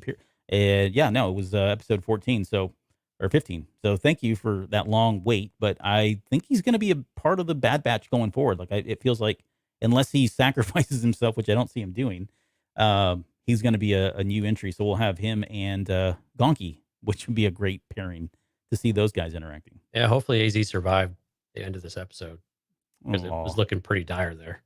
He's fine. He can hover. Like we're Can you gonna hover? Well, all right. Well, she jumped on that. She jumped on what's his face. This is gonna be the second Patreon episode tonight. Is right. Fate of AZ. AZ. Well, in my head canon right now, like they're gonna get away. They got to get back. They got to get out of there. So unless they take they find a tube that works, which is probably more likely, they get into that tube, and even though everything else is falling apart around them, it's still working or whatever. But if that doesn't happen, you're jumping ahead. Okay, I'm sorry. All right, we'll get that. Oh, table that. Make a note. Make a note. Let me take a note real quick here. Crosshair finds the signal again right in at that moment, and they take off to go find Hunter at that point. Right. Quick scene over in Lamasu's former war room. What was that called? I love the way that looked, the aesthetic, all the purple lights and stuff. Yeah, it was the most color we've seen in Kamino ever. It looked. It's beautiful. The reds and the purples, and there was like this yellowish kind of greenish tint. Very different than anything else there. It was fantastic. But it was good to see that room again and actually be in there. But yeah, Hunter. This is where Hunter tells Crosshair that the oppression the Empire is imploring isn't right. And for Hunter, there's a bigger picture here. He's really trying to get him to understand that this isn't going well, and there are bigger things at play, and he's not part of this. And he's really trying to cater to that relationship that they had prior to, in hopes that he's going to be able to turn him around. Right. So they intercept a report, obviously, and that the Bad Batch are there. So okay, great plans. Everything's fallen into plan, right? It's Luke Skywalker being literally, taken directly to face Vader, which is kind of what's happening here, if you think about it. Empty city, empty planet. It's all the same stuff going on. Right. All right, they're sneaking around, very empty. Like I said, at this point, the Bad Batch is around there. It's kind of eerie, right? And we'll get to that here at the very end, because that was kind of it culminated in those last scenes of those empty halls and rooms. But the CTs are gone. We get wind of that. So I didn't know how to take that comment that the CTs are gone. Whether that was, I think it was, what was it, AZ that was talking about it? I think that's how they got confirmation. Yeah. But they've been redeployed. Yeah, they weren't terminated or anything like that. So you don't think they round up? They kept whatever they needed for Project War Mantle, and then took all the other clones and just, I don't know, threw them into a trash compactor? Or do you think it was like, hey, no, let's just ride this out? Because there's a part of me that thinks these guys are too risky at this point. Like Rampart and Tarkin, those guys are really on the fence about whether or not this is what they want. And here's another thing, and not to put this in business corporate terms, but a lot of times when there's an acquisition, and let's just call it an acquisition, right? They've come in, they've taken over. There can be some of the animosity that we're seeing going on here. Where you call the herd, yeah. Yeah, exactly. And you've got somebody like Rampart who is like, you know what? I don't know who these guys are. I know they probably did a really great job, but I believe in what I'm selling and what I have more, and I'll keep the pivotal people that I need, not to say. But beyond that, everybody else, get out of here. I'm letting you go. I don't. This is, it could turn into bad relationships. Oh, well, I guess maybe the chip goes wrong, and suddenly they've got defectors, or they've got people that are, protesting or rising up against them. And how do you get around that? Well, you just need to get rid of them. And I don't know that you want them out there with the secrets and the knowledge that they have. So I don't know. It seems like they just put them in a vat and just, boil them down or whatever. That sounds horrible. But that's brutal, man. Well, they were made in a tube so they can die in a tube, right? I don't think that's quite, anyway. Man, you're it's showing the dark side of Albert. Sorry. I'm telling you, man, Mike has rubbed off on you. He's very proud. He's in the room. So I think it's just the dark side is just, the presence. It's emanating, man. Yeah. I think we need to know. I think it'd be good to know, because I'm with you. They're way too dangerous to be out there. You don't just let them go into the wild, right? You either have to isolate them, arrest them, throw them in prison, or you have to eliminate them. And quite honestly, the Empire seems like they're probably more going to go towards the latter. They don't really have much problem with that because you're right. There's just too much of a risk to be out there at all, and they're way too well trained. Even the regs, even just the non commander regs, they just have way too much skill to leave out there, and because that's how you get uprising. That's how you would get organized militia and things like that. The clones would then start to do it because they'd be like, wait, everything we fought for, now you're just going to dismiss me. Whereas Mhm. really, it's more like they're going to have to do some sort of mass cleansing, and it's about the nicest way I could say it. Actually, I don't really know what to say, but Well, I mean, I if they're falling in line with Nazi Germany, which there's a lot of yeah, stuff that's been borrowed and the parallels, I wouldn't put it past the Empire at this point to do something like that, right? And it's not a genocide because it's no, but yeah, kind of right, but, mass extinction of you know, like which would be sad. I mean, he's no, talking it's about dark. horrible. Yeah, it's Yeah. absolutely horrible. Yeah, I mean, but you do get the mental images of the gas chambers and the horrible atrocities of all of that, and Mm-hmm. it's like, how do you get rid of millions of Right. clones of people, and yeah, mass man, those mass ways of doing it are just devastating to think about, but that's the likelihood is there. But again, how many have they had this kind of going over time to where they're not replenishing them? Although we've seen new clones on Kamino, so that seems unlikely. Maybe the rate had slowed down, but they still were being produced. We saw them just recently, as like the episode before this one. So what are they doing and where are they going? We don't have any indication as to where they're actually going. And we're only getting, focus on the commanders or the commandos, whatever you'd like to call them. Yeah. I And really want to see it. I really want to see what they're doing with them, though. I think we need to answer that. We know what's happening now at Camino, but where are the rest of them? And I think that's something that is going to get answered. I put my money on that one. the speaking of the dark side, Tuan says, but they could have just left all those CTs on Camino and blew them all up, and then he goes on to say clean sweep. Yeah, So could have locked them away and just yeah. I mean, wouldn't that be I mean, I don't think Star Wars would go here, but as they're trying to escape, they're running by these rooms that are further down below or something, and inside there's just clone troopers, bound and gag or unconscious or whatever, and they're seeing that and they know they can't save. There's no way to save them all because this place is flooding and it's all kind of coming apart. But that'd be terrible and horrible.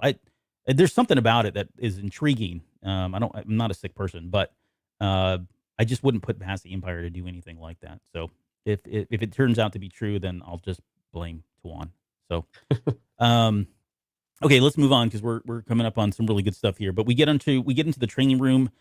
This is where they determine that a hunter signal is above them at this point. They're kind of on the underneath.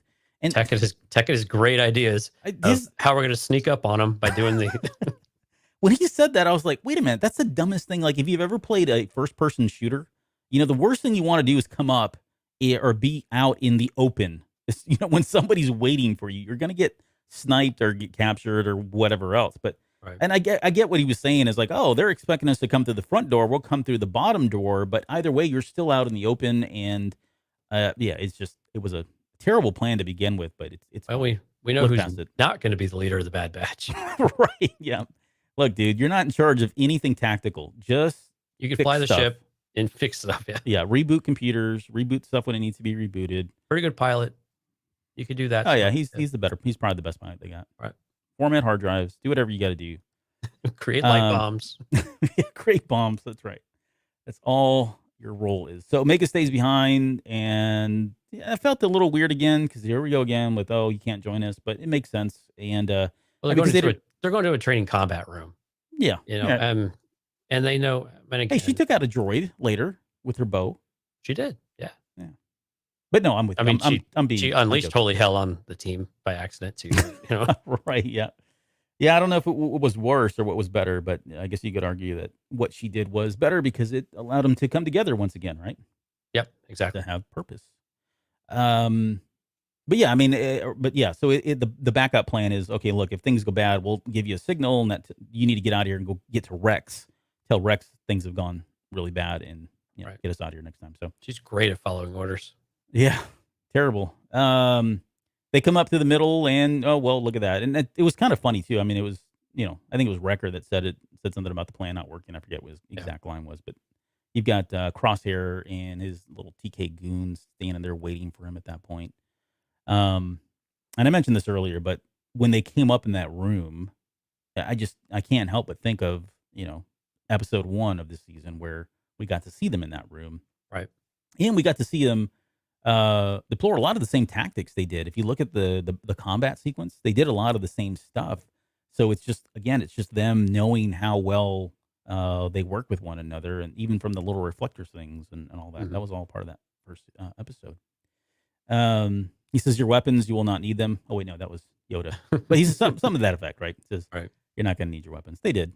So they throw down their weapons, and Crosshair orders the TKs to go out and look for Omega. I mean, he knows they brought her. Makes that comment about Wrecker being a Sidekick. terrible liar, Right. kind of thing. And I think from here on, for the most part, we're going to touch on a lot of this stuff. We're going to touch on everything that kind of happened, the big boulders here. But the nuance is we'll be saving for the Patreon episode, because this is where the heart, I think, of a lot of the great discussion and dialogue comes from with this episode. And really, we get the most from from Crosshair. Well, from both, really, Crosshair and Hunter, their perspectives on where they both felt this all went wrong. Right. And we learn a lot about Crosshair, and why he's been doing what he's been doing. So Omega, she goes out and has a plan. Okay, I'm gonna she gets a signal once they throw the weapons down, and she thinks, okay, I'm gonna release all these droids, and that'll be a distraction. And I think it was, but maybe a little one too many, as AZ said. Right. But the TKs are like standing there, and they've got the Bad Batch at gunpoint. They're feeling a little anxious about, hey, we got to hurry up here. So I don't know if they knew that place was going to get decimated, or was it something else? I mean, I don't know what else it could have been, but they looked hesitant, and they looked like they were really like, hey, let's get this over. Let's kill these guys and let's get out of here. But that didn't sound like they were really in on the plan either, unless they Right. were just like, hurry up, convert them somehow. Well, right. And I think they were uneasy because this is probably not the plan. Crosshair is going off script Yeah, from what they expect, right? And I think this feeds into that whole conversation of Crosshair is not, he's basically proving ESO2 right, even though she's not in the room. He's already sent her off, but all that discomfort, and then when he orders them to stand down, they're like, nope. And now you've confirmed our fears. You've cemented that you are potentially a traitor, or at the very least you have mixed emotions. Something is not right with you at this point. And this is where things start to turn south. I mean, this is where everybody starts to have to make a choice as to what they're going to do. And the ES or the TKs, whatever they are all standing fast, and they're not going to give in. And Hunter's going to challenge Crosshair here. Like, okay, what's the next move? Yeah, I mean, and you get a sense that I keep saying that. Dang it! You get a sense that Crosshair has felt betrayed. Mhm. He's definitely been hurt, and he says that he's going to give them something that they didn't give him, and which was another chance. Yeah, Um. and I got a couple side glances there. Oh yeah. Right. They were, especially from Hunter. You could see it all in his eyes.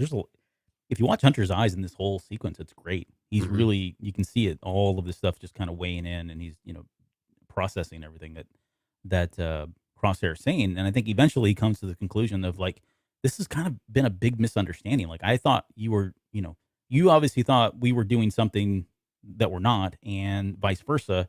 And really, we can probably just fix all this. We can probably just solve all this. We need to stop doing this, and that's not what Crosshair wants, right? Down below, Omega runs into ESO2. I love that little line when she's like, hello, kind of thing. Right. The nervousness of it all. AZ gets a moment in there where he does whatever he does, and that thing knocks him over. So, Right. which is fine. And then Crosshair, when she reports in ESO2, he tells her that to get Omega and put her on a shuttle and get her off planet. So that was surprising, because it speaks to the complexity of all of this, right? And the Patreon show is called what was it? Complex Relationships. Right. Relationships. Relationships. Which is how my Complicated relationships. complicated relationships. Yeah. But it does speak to the complexity of this, because on one hand, you've got somebody like, Crosshair, who I think we've thought traditionally all season really has been out to kill them. Mhm. Not the case. And if there was any one person that he could just target as being somebody that has replaced him or is the reason for all of this. It's Omega, right? Because they put her in front of him, and he doesn't want her dead. Like in fact, he's like he wants her off. And later on, as part of this whole dialogue, he tells her, "Look, what are you doing? You've got a child with you, running around the galaxy." Putting her in danger. Yeah. Putting her in danger, right? This is all the stuff that they should have told Mando as well. Or no, I'm just kidding. But it did come up there as well, right? But he's acknowledging like this is just a child, right? So there is a part of him that is not the villain that we saw the last 14 episodes. Well, hold on. Sending her off world with the Empire. I mean, he can't be that naive, can he be? I didn't take it. I didn't take it with the Empire. I was taking that just put her in a shuttle and get her out of here. Right, but who else would the troopers send her? I mean, it's not like they're going to do something against their I don't know. orders, right? When I heard that, I was thinking, oh, they're going to put her in there and send her off to some remote planet, because it sounded like he was trying to say she needs to be out living her life and not mixed up in this galaxy kind of thing. Yeah, I think it was more pointed towards Hunter, like because he says this, right? You're trying to be something that you're not. We weren't made for this. He's trying to give them purpose. Mm-hmm. What he's trying to do, and by removing Omega and saying she's going to be fine, it's going to be great. Stop fooling yourself that you can actually do this. It's not what you were created for. It's not what we were born for. It's not what we do. We can, we were brothers before. We can do this again. Mm-hmm. But we've got to come together and we've got to do this. And part of it is her. She's not part of the team, right? She's not part of the group. Now, she never really was when he was there. So it's nothing that I think that Crosshair has much to speak towards, except maybe being a little jealous. Yeah. But at the same time, I think it was all just complete jabs at Hunter, because either I don't think Crosshair even has thought it through or cares what the Empire is going to do with her. And she's not going to go back to Nala Se. Feel pretty confident about that. Or Lama Su, for that matter. Yeah, Lama Su seems to be on extended vacation. Or Tonwi. Tom, yeah. Well, Tom, yeah. I definitely get where maybe he may have been speaking in the context may have been, let's get her on a shuttle and they can make use of her where she'll still live and all that, right? Kind of like a Galen Erso kind of scenario, right? Where they're with the Empire, but they really don't want to be there. But indentured servitude, basically. Yeah, exactly, for the most part, right? And then he has his join me moment. You kind of mentioned it, right? This was the Darth Vader moment, the Kylo Ren moment of putting the hand out and saying, "Come to the Empire," kind of thing. So he had his own moment there. So much of this feels like it's spurred on by the dark side, but it's not. It's more just psychological for him, which is really cool. So, and then we get when they showed that little reflector. Like, if you remember, it was such an iconic moment in the earlier episode when this happened. You kind of saw it and we're like, oh, I knew exactly what was happening, what was going to happen, which was great. But, it is as a way to show Hunter that, hey, I mean what I'm saying here. I'm going to kill these TKs because they mean nothing to me. They're inferior, right? We're the superior ones here. He takes them out. But yeah, I don't think he obviously doesn't give a crap about them. This was interesting because there was one part of my brain that's like, okay, well, hold on, you just took out your whole squad, and you're going to go back and be like, yeah, they took them all out, or did he really expect them to go with him? There was a lot of questions in there about what he was actually thinking was going to be accomplished here. Yeah, I took it as it was because right in that moment he's talking about how they're the superior beings, and they're not. I mean, he's saying it right in front of the TKs of all people too, right? And why they didn't turn on him, like, kind of confused me. Well, they didn't turn their guns on him, but they did say when he told them to stand down, they said no, we're not doing that, right? Well, so at that point, I think Crosshair really had two reasons to kill him. One, he needed to make a point, or maybe 2 points there, that I don't care about these guys. They're inferior. Look how I'm going to take them out with a single shot, right? Or Hunter. This is my gift to you. Yeah, exactly. Right. They're nothing. Look at this. This is what we can do. They're not expecting it, and this is one single bolt. They're not in our league. We should be, we're a group. We're more powerful. We should be doing something that the Empire needs that's super big and bad and powerful. The other thing is they didn't follow orders, right? I mean, his whole thing is good soldiers follow orders. He just told them to stand down. They didn't do it. So what's he going to do? He killed him like he killed, what's his face back over on, with the, what was it? The, Yeah. Saul Guerrero's group, right? Right. Well, Same but hold kind of on. thing. But is Crosshair following orders at this point? No. Okay. I just want to make sure we're yeah, clear. and I think in his mind, like I said, I think in his mind, yes, he wants. It's the same thing with Kylo Ren and Darth Vader. They want him to come over the Empire, but what are they going to do? They're in their head, they've got bigger plans than just falling in line with the Emperor, just falling in line with an admiral. They want to come in, and I don't know. Maybe in his head, he's thinking, "Hey, I've got bigger plans here. We'll get in there. We'll become, really powerful, and we'll run circles around these guys." Not knowing that, I don't know, Darth Vader's out there, but in his mind, these other guys, we'll ascend to power and take it over, and we'll become our own thing. And I said in the last episode that it did feel like there could be a chance that Crosshair would switch over, not entirely because of he's suddenly redeemed in some way and now hates the Empire. I don't, and it kind of played out a little bit here. I don't think he really cares, at least in my head. I don't think he really cares for the Empire one way or the other. I mean, it is what it is. He's a soldier. He needs purpose. We're getting into our Patreon stuff now, but he's a soldier. He wants purpose again. And if this is the only team to play on right now, then let's go play on this team and go back to doing what we're doing, or what we did well, and what we can do well, what we were created to do. Right. Yep. So, all right. Well, more later. Okay. Well, and he hasn't even dropped the bombshell on us yet. So, but yeah. So now we get we get Omega's idea coming to fruition, where they're going to get to have the epic Marvel team up. Yep. All the training droids come out all at once. Yeah, all at one time.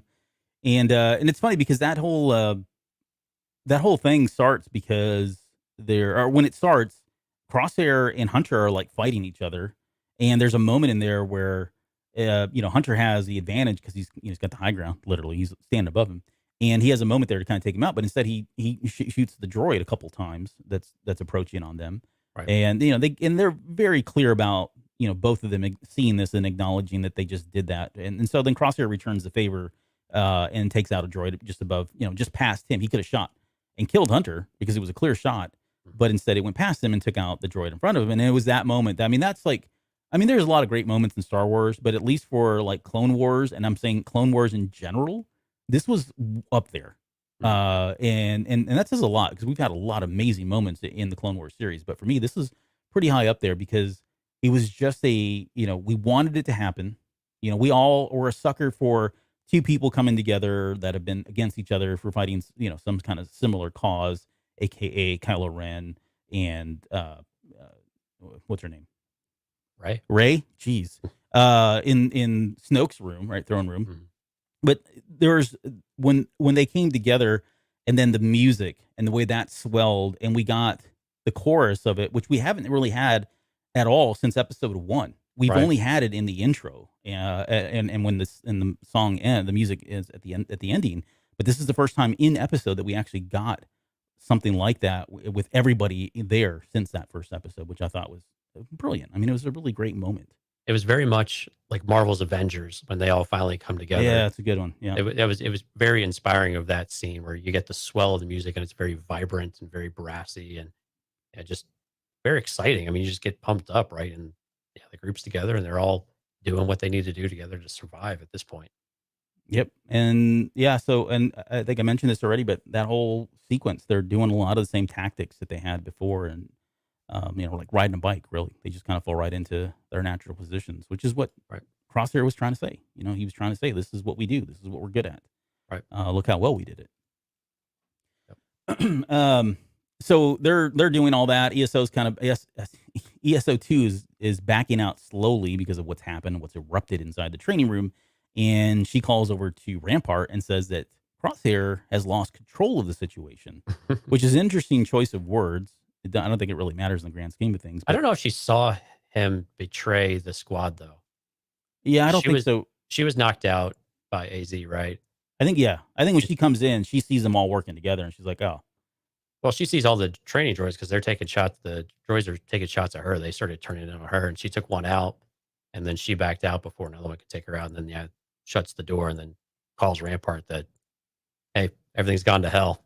Let's just. Oh, okay. So you didn't take it as he betrayed us or he's lost control. So I was thinking lost control of the situation as he was supposed to convert them and that didn't happen. And so in that regard, he lost control of the situation. But yours makes more sense. It's much more direct, I think. Yeah, I don't think she had any way of knowing what all had transpired. And again, you don't always get a good sense of time and what everyone's doing. But Yeah. it seemed like she walked in and was like, whoa, what did I walk into?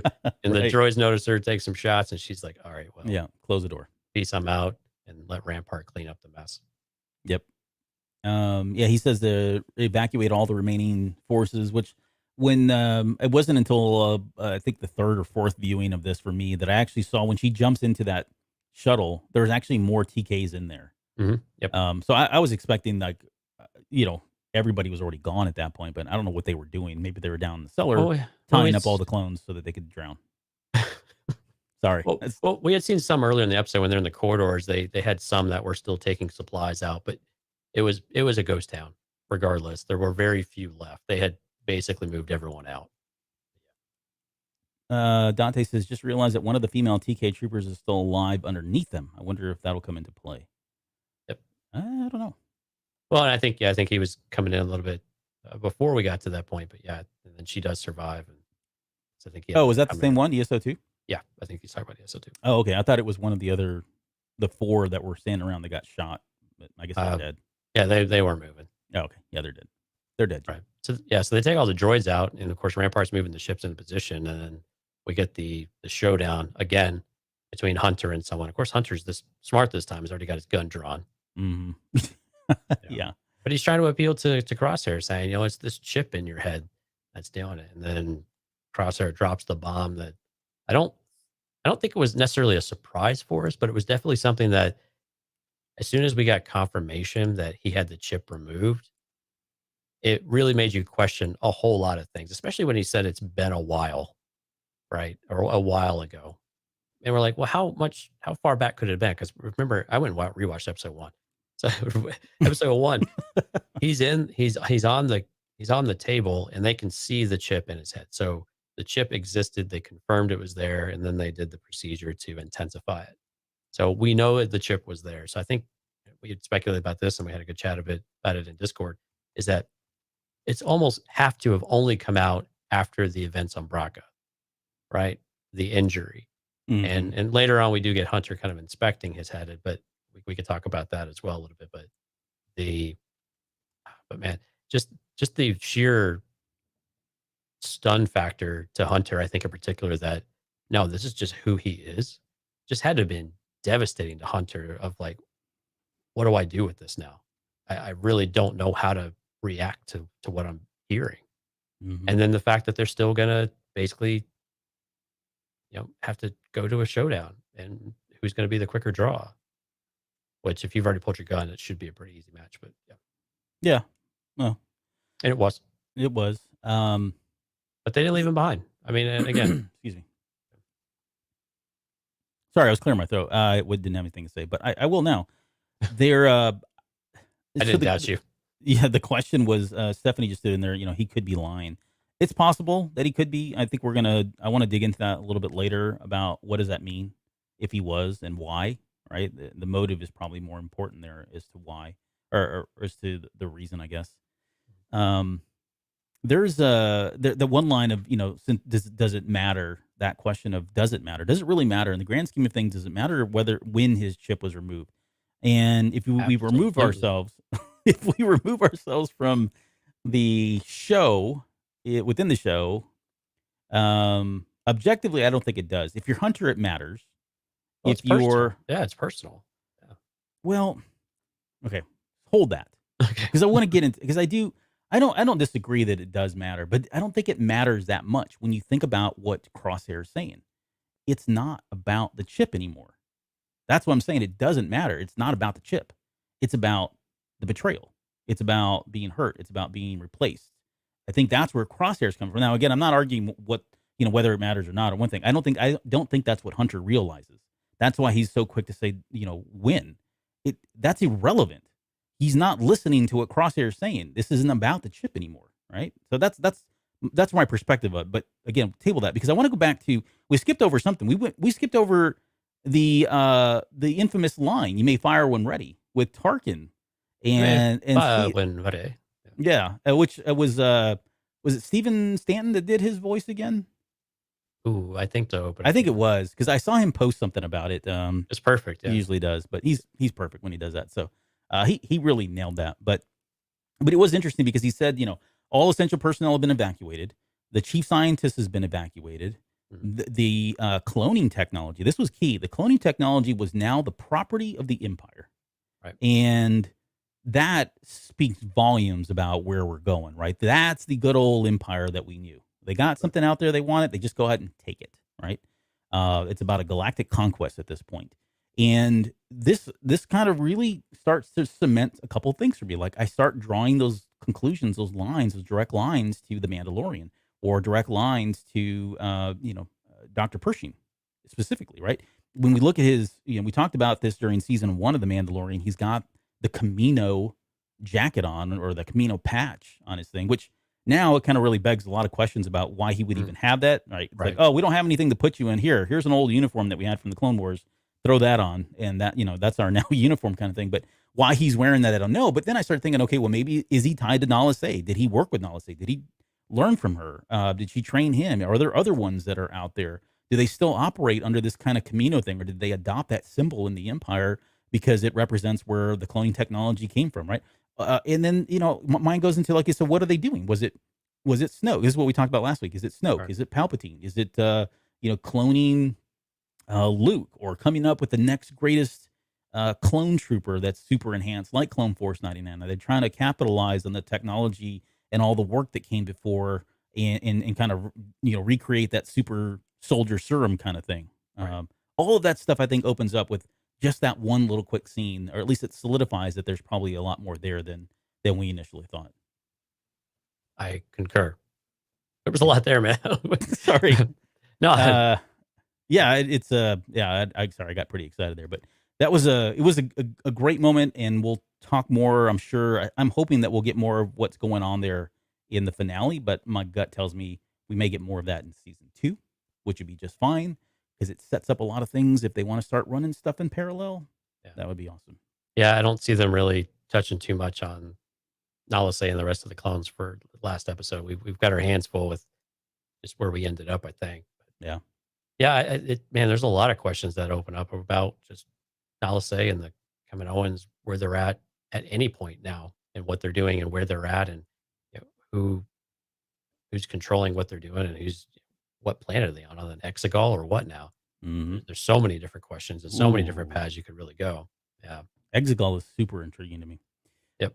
I need to do that show. I've been talking about it. I need to do it with Darth Noctis. It'll come at some point, I promise. Okay, so you mentioned it. Hunter stuns Crosshair.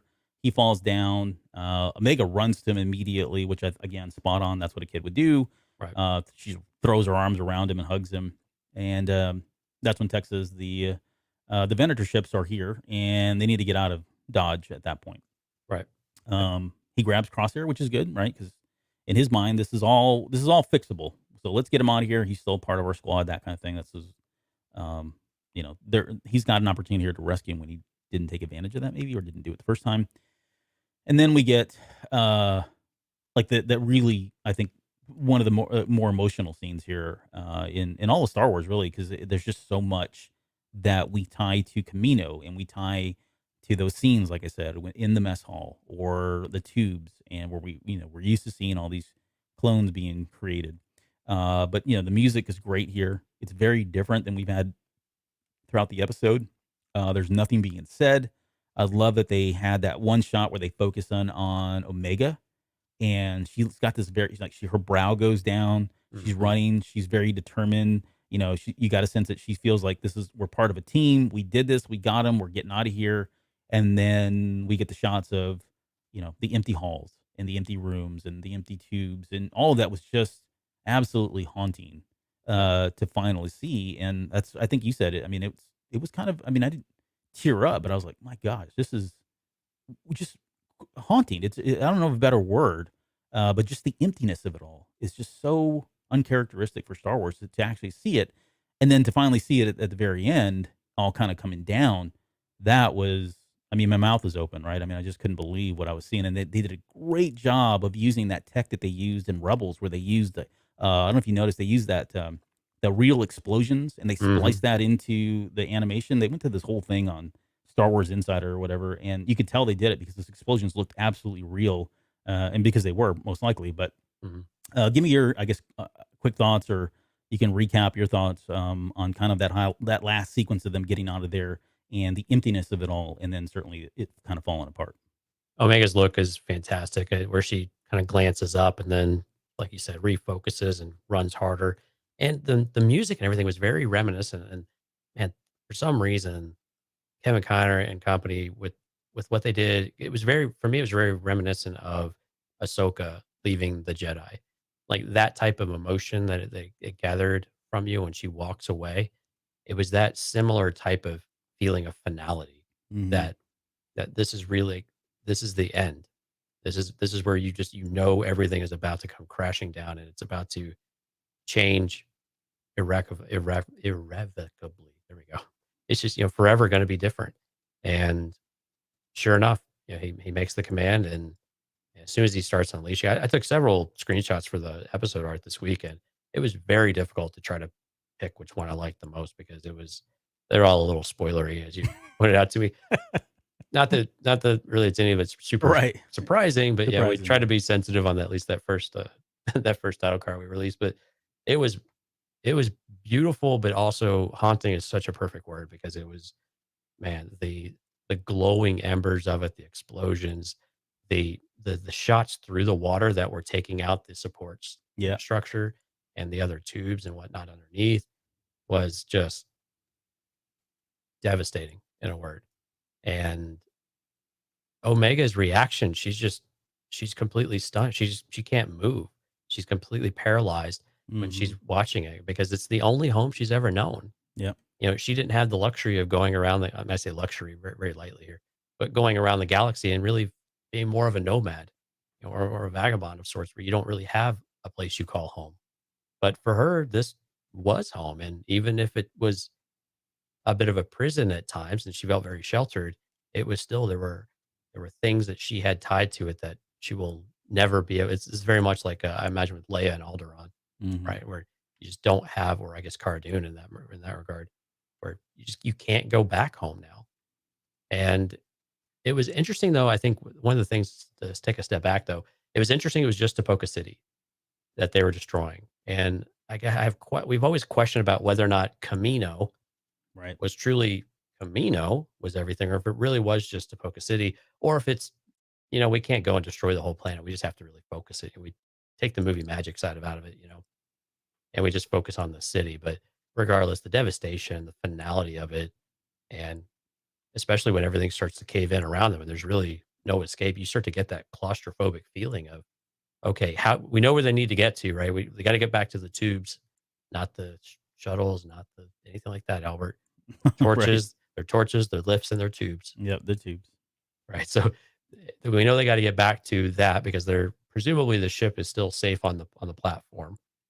So we know we got to get there, but how do you do it when everything is completely coming around you, and there's no escape, and the bombardment is just going to be relentless until everything is completely burned into the water, if that's a thing.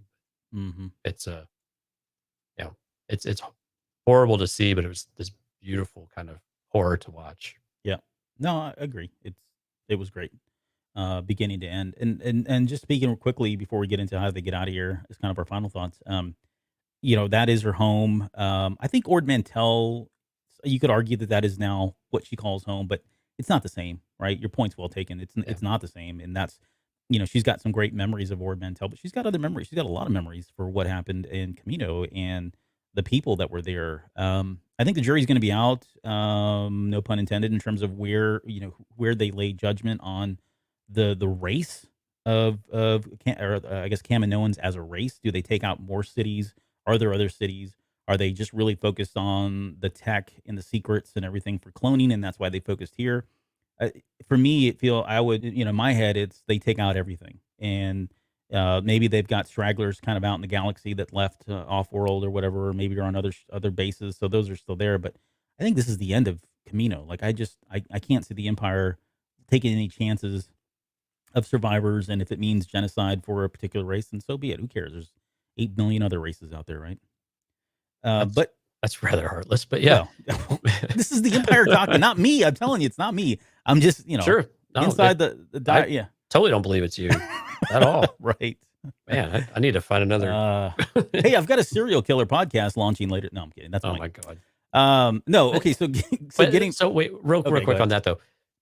Is it entirely possible though that with Nalisay's private lab that there are other underground type of facilities that the Empire does not know about that could still survive with Kamino and that could persist where Kamino is not truly dead in that regard?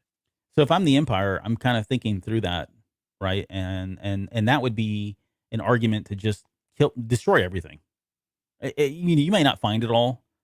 There may be stuff underwater itself. I don't know, but if there's anything above land, I mean, that's getting wiped out 100%, right? And hope that maybe it all fills up with water and floods everybody out. But I mean, it's possible. I mean, it doesn't. From what we know about them, it seems like they can create this in just about every habitat, right? They had the one in the sky. They've got this on water. There's stuff underwater.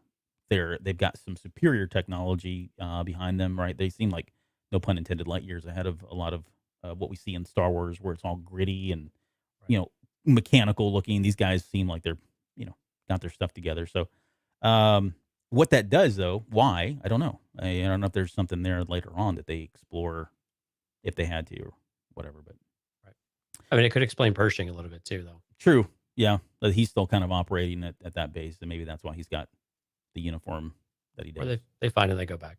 That's purely another speculative episode. Hey, that's what we do. Okay, how do they get out of here? The easy answer is they probably just jump into a tube that's still working. Last minute, maybe it starts to flood. There's some drama there. They get out, swim up to the top, jump onto the ship, and get out of there. Probably. But would it be cool to see Omega jump on the back of AZ and hover across the water? We know she can fly. She gets in the ship. She goes and picks them up, rescues them at the last minute or as they're drowning, or maybe one of them drowns and they resuscitate him. That to just add some really quick drama there at the beginning. I think that would be kind of cool, especially since you've got somebody that you got these guys that are really powerful, but they breathe air just like us, and they could drown. So, All right, so the question that we've brought up a few weeks now, Death Watch, who do you still have your money on? If someone's gonna bite it, who's it gonna be? I'm still hoping it's Wrecker, and I mean that with all due respect and love to Wrecker. I'm sure, yeah. Hoping someone's the dead Dead one guy. is it's great. Yeah, but We're learning a lot about you tonight. Somebody's got to think about these things, right? This is how stories made. Right. Talk to Kevin Scott, that sick bastard. I'm kidding. Would you see what Charles Soule did today? No, I didn't see it. He tweeted, "Feels good to be writing about Loden Greatstorm again." Oh, what a jerk. What does that mean? I didn't see that. I don't know. It messes with you, though. All right, anyway, that's off topic. All right, spoilers. Sorry. Okay. Dang, why'd you tell me that? Now I'm like, wait, what's going on? How did you do that? Okay. No, but how do they get off planet? What are your thoughts on how they get out? It doesn't really, I mean, they're going to get off planet. We know they are, but it's always it's a matter it's a matter of who gets off planet or what kind of condition they're in. I mean, clearly Crosshair is going to survive now because I don't think there's any reason why he would sacrifice if he's stunned and being hauled around. I'm going to go out on a limb and say no one dies, though. Yeah. Yeah. I just don't think it's going to be. I think even if someone disappears, I don't think they're actually gone. And that's very Star Warsy of you. No one's ever really gone. Right. Yeah. That's cliche. It is. But at this point, I don't know. I mean, there's, like you said, there's really only one person or two people that make sense to have that emotional impact. That's Hunter or Omega. And really, can you see either one of them dying? I don't know that I see it. I see maybe one of them disappearing and they're not sure. And then that's part of what season 2 is all about. Yeah. So I've been saying Wrecker because I think I want to see what it does to Omega, how she kind of gets by without him, and see that character development there. if it's Hunter, that's a pretty significant loss, and certainly mission accomplished there. But it throws in a whole lot of okay, now who's like we talked about, who's leading, and that would be fine if Echo, like somebody like Echo, stepped up and had more of a prominent role as the leader of Clone Force 99. And if it's I, Hunter, can anyone else pull Crosshair back? if it's Hunter that passes, Mm-hmm. I that's don't a know. good If question. I don't know. If there's any reason Crosshair would ever No, because he rejoin. does. Yeah, right. Exactly. He doesn't interact with them. I think I think he looks down on all of them, with the exception of maybe Hunter, because Yeah. Tech is certainly knows his stuff, but he's just the natural leader, and he follows orders, and that's his commander. It's been his, I say commander. It's been his, Yeah. whatever, his leader this whole time. Mhm. What is interesting? I guess what is in play now for me would be somebody like Crosshair passing. However, for him to pass now, we said it would be emotionally charged if he suddenly churned in episode, last episode, not the one we're talking about now, but the one before. If there was something there that they started building up, and suddenly he turned to a good guy, and he sacrifices his life, and this is all cliche and tropes, and I get it. There's nothing special about any of this stuff, but if that was the case, then that would be, I wouldn't mind it.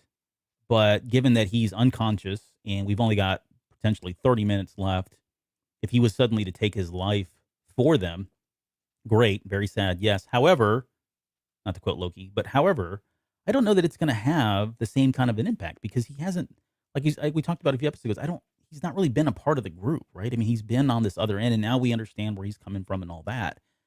But I don't know, does it really do anything other than just make me mad, because we have yet another freaking character in Star Wars that comes around just to die, and Right. And you basically set up all these things that are completely uh, abandoned and not going to get resolution on. Right. right. All these questions, because if you answer them like that, it's even. Yeah, I'm with you. That would be quite upsetting, and not in Right. the good way upsetting. It'd be pretty. I'd be a little bit irritated with that, Yeah. and by a little bit I mean more than a little bit. Yeah, and maybe there's still more there that we don't know about.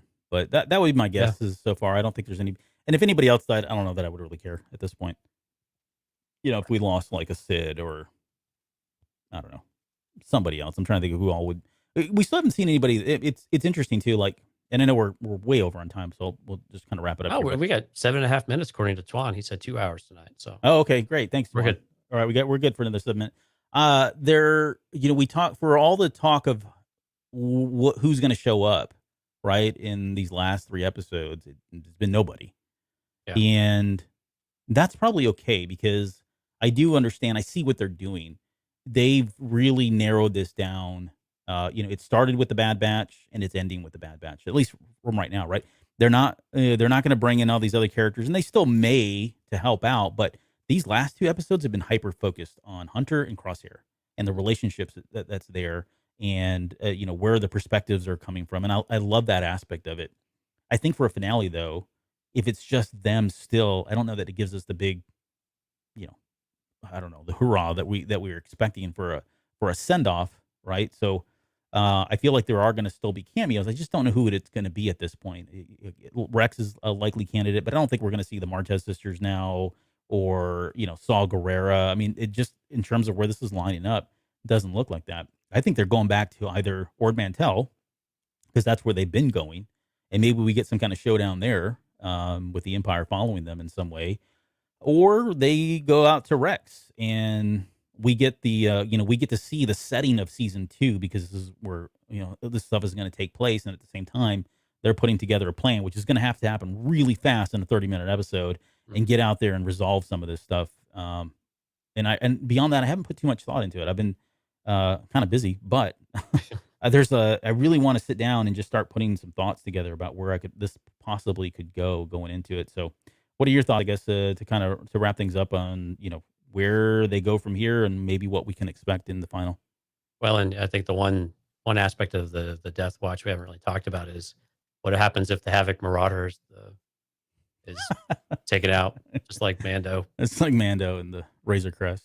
Could be. I mean, that would be a way for Rex to come in and save the day, though, too, right? I mean, it wouldn't be beyond the realm of possibility, and actually really semi acceptable that if the ship is blown up, you'd have Rex come in because Rex presumably would know where they're at through Gregor, and there's ways you can make all that work without really much effort and with really no backstory. You don't need to go back and plan any of that out.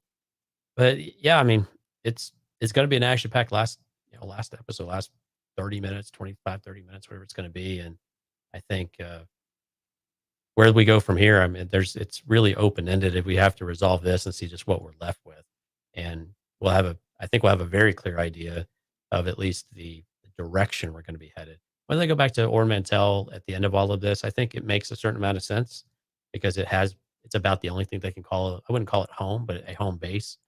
And if they need a job or they need money, they've got Sid. And if something bad were to happen to one of them, I think that Sid might even take it easy on them for 5 or 10 minutes.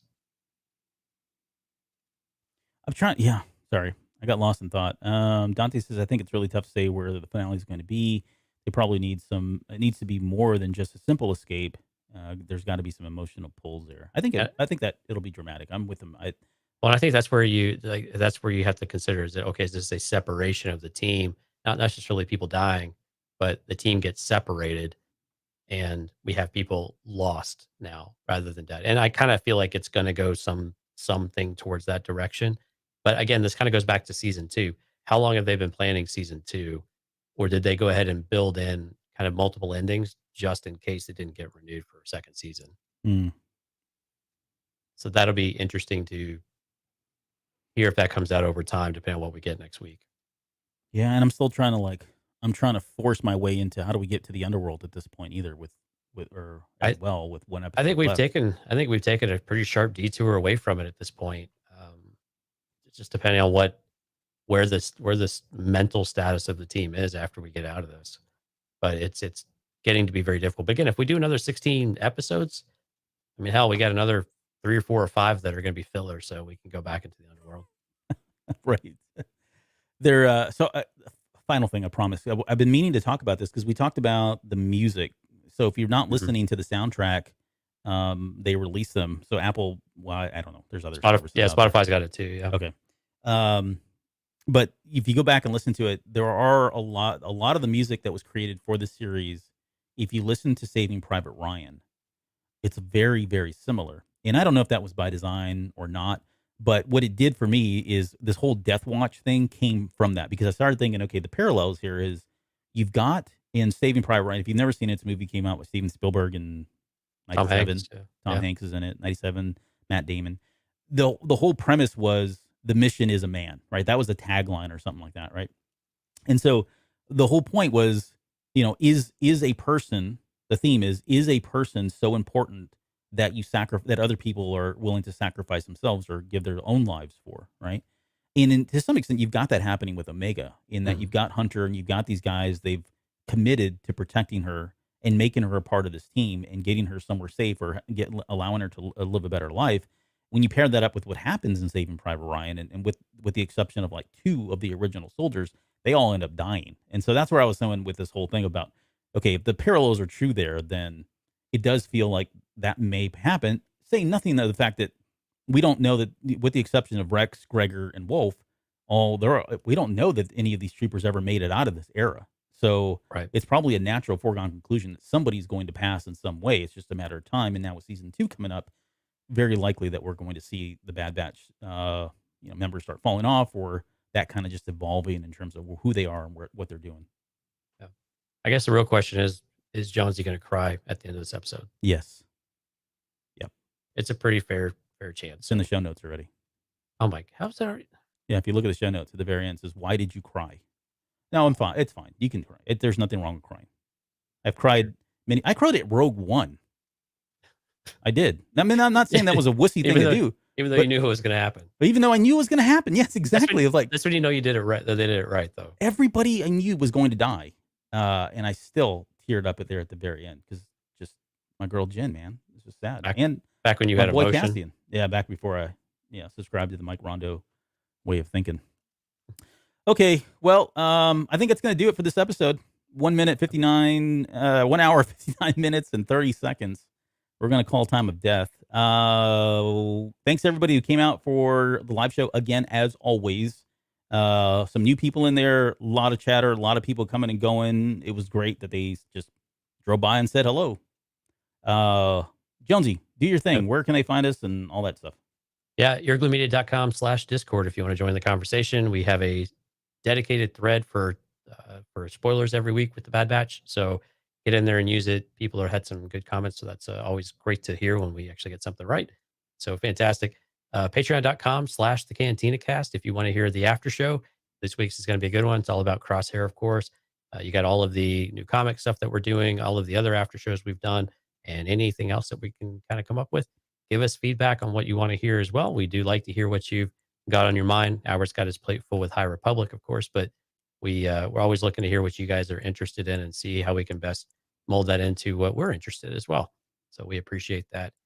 And we appreciate everyone that's taken the time to support us. There's a lot of people who are on the chat tonight. I apologize for not calling you out there after 2 hours here. So, but we love you all. Thank you so much. We appreciate you coming out tonight. Yes, 100%. There are two other things you get with Patreon. There's an exclusive Patreon Discord channel. Right. That's secret. You don't see it unless you're a Patreon member, which is kind of cool. And yeah, we post all kinds of. Well, we shouldn't. I'm trying to post more like behind the scenes stuff of what's going on with the show. If you're that interested in it, should you be that interested in it? So you get that, and then you also get the show and tell, which I've got some goodies here that I picked up this week, and there's one in here that Jonesy's not aware of. Not a big surprise, but that Jonesy's not aware of. So it's going to be his first time seeing it. And next week I've got two really big ones coming in, which I'm super hyped for. So yeah, and you won't want to miss the story of one of the items you got for show and tell. Oh, it's great. It's a perfect Albert story. It's the Force. The Force wills it. That's all I can say. The Force all will right. be with you. I'm gonna get out of here. Or we're gonna get out of here. I haven't updated the title credits. I can't even find them right now. But with the minute they changed this thing up on me, I'm telling you. But the minute after this episode, I'll get everybody in there, including Ryan, anyone that's come on here recently. So with that, we'll see you guys next week. Don't know which one this is.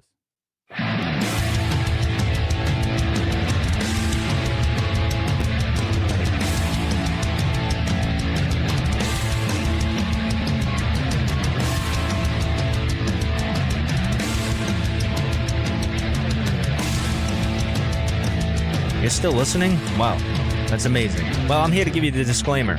Normally we do a big, long, drawn-out disclaimer thing saying what's what and who's what and all that other stuff, but I think you guys kind of know that Lucasfilm and Disney have no affiliation with us at all, and we have none with them.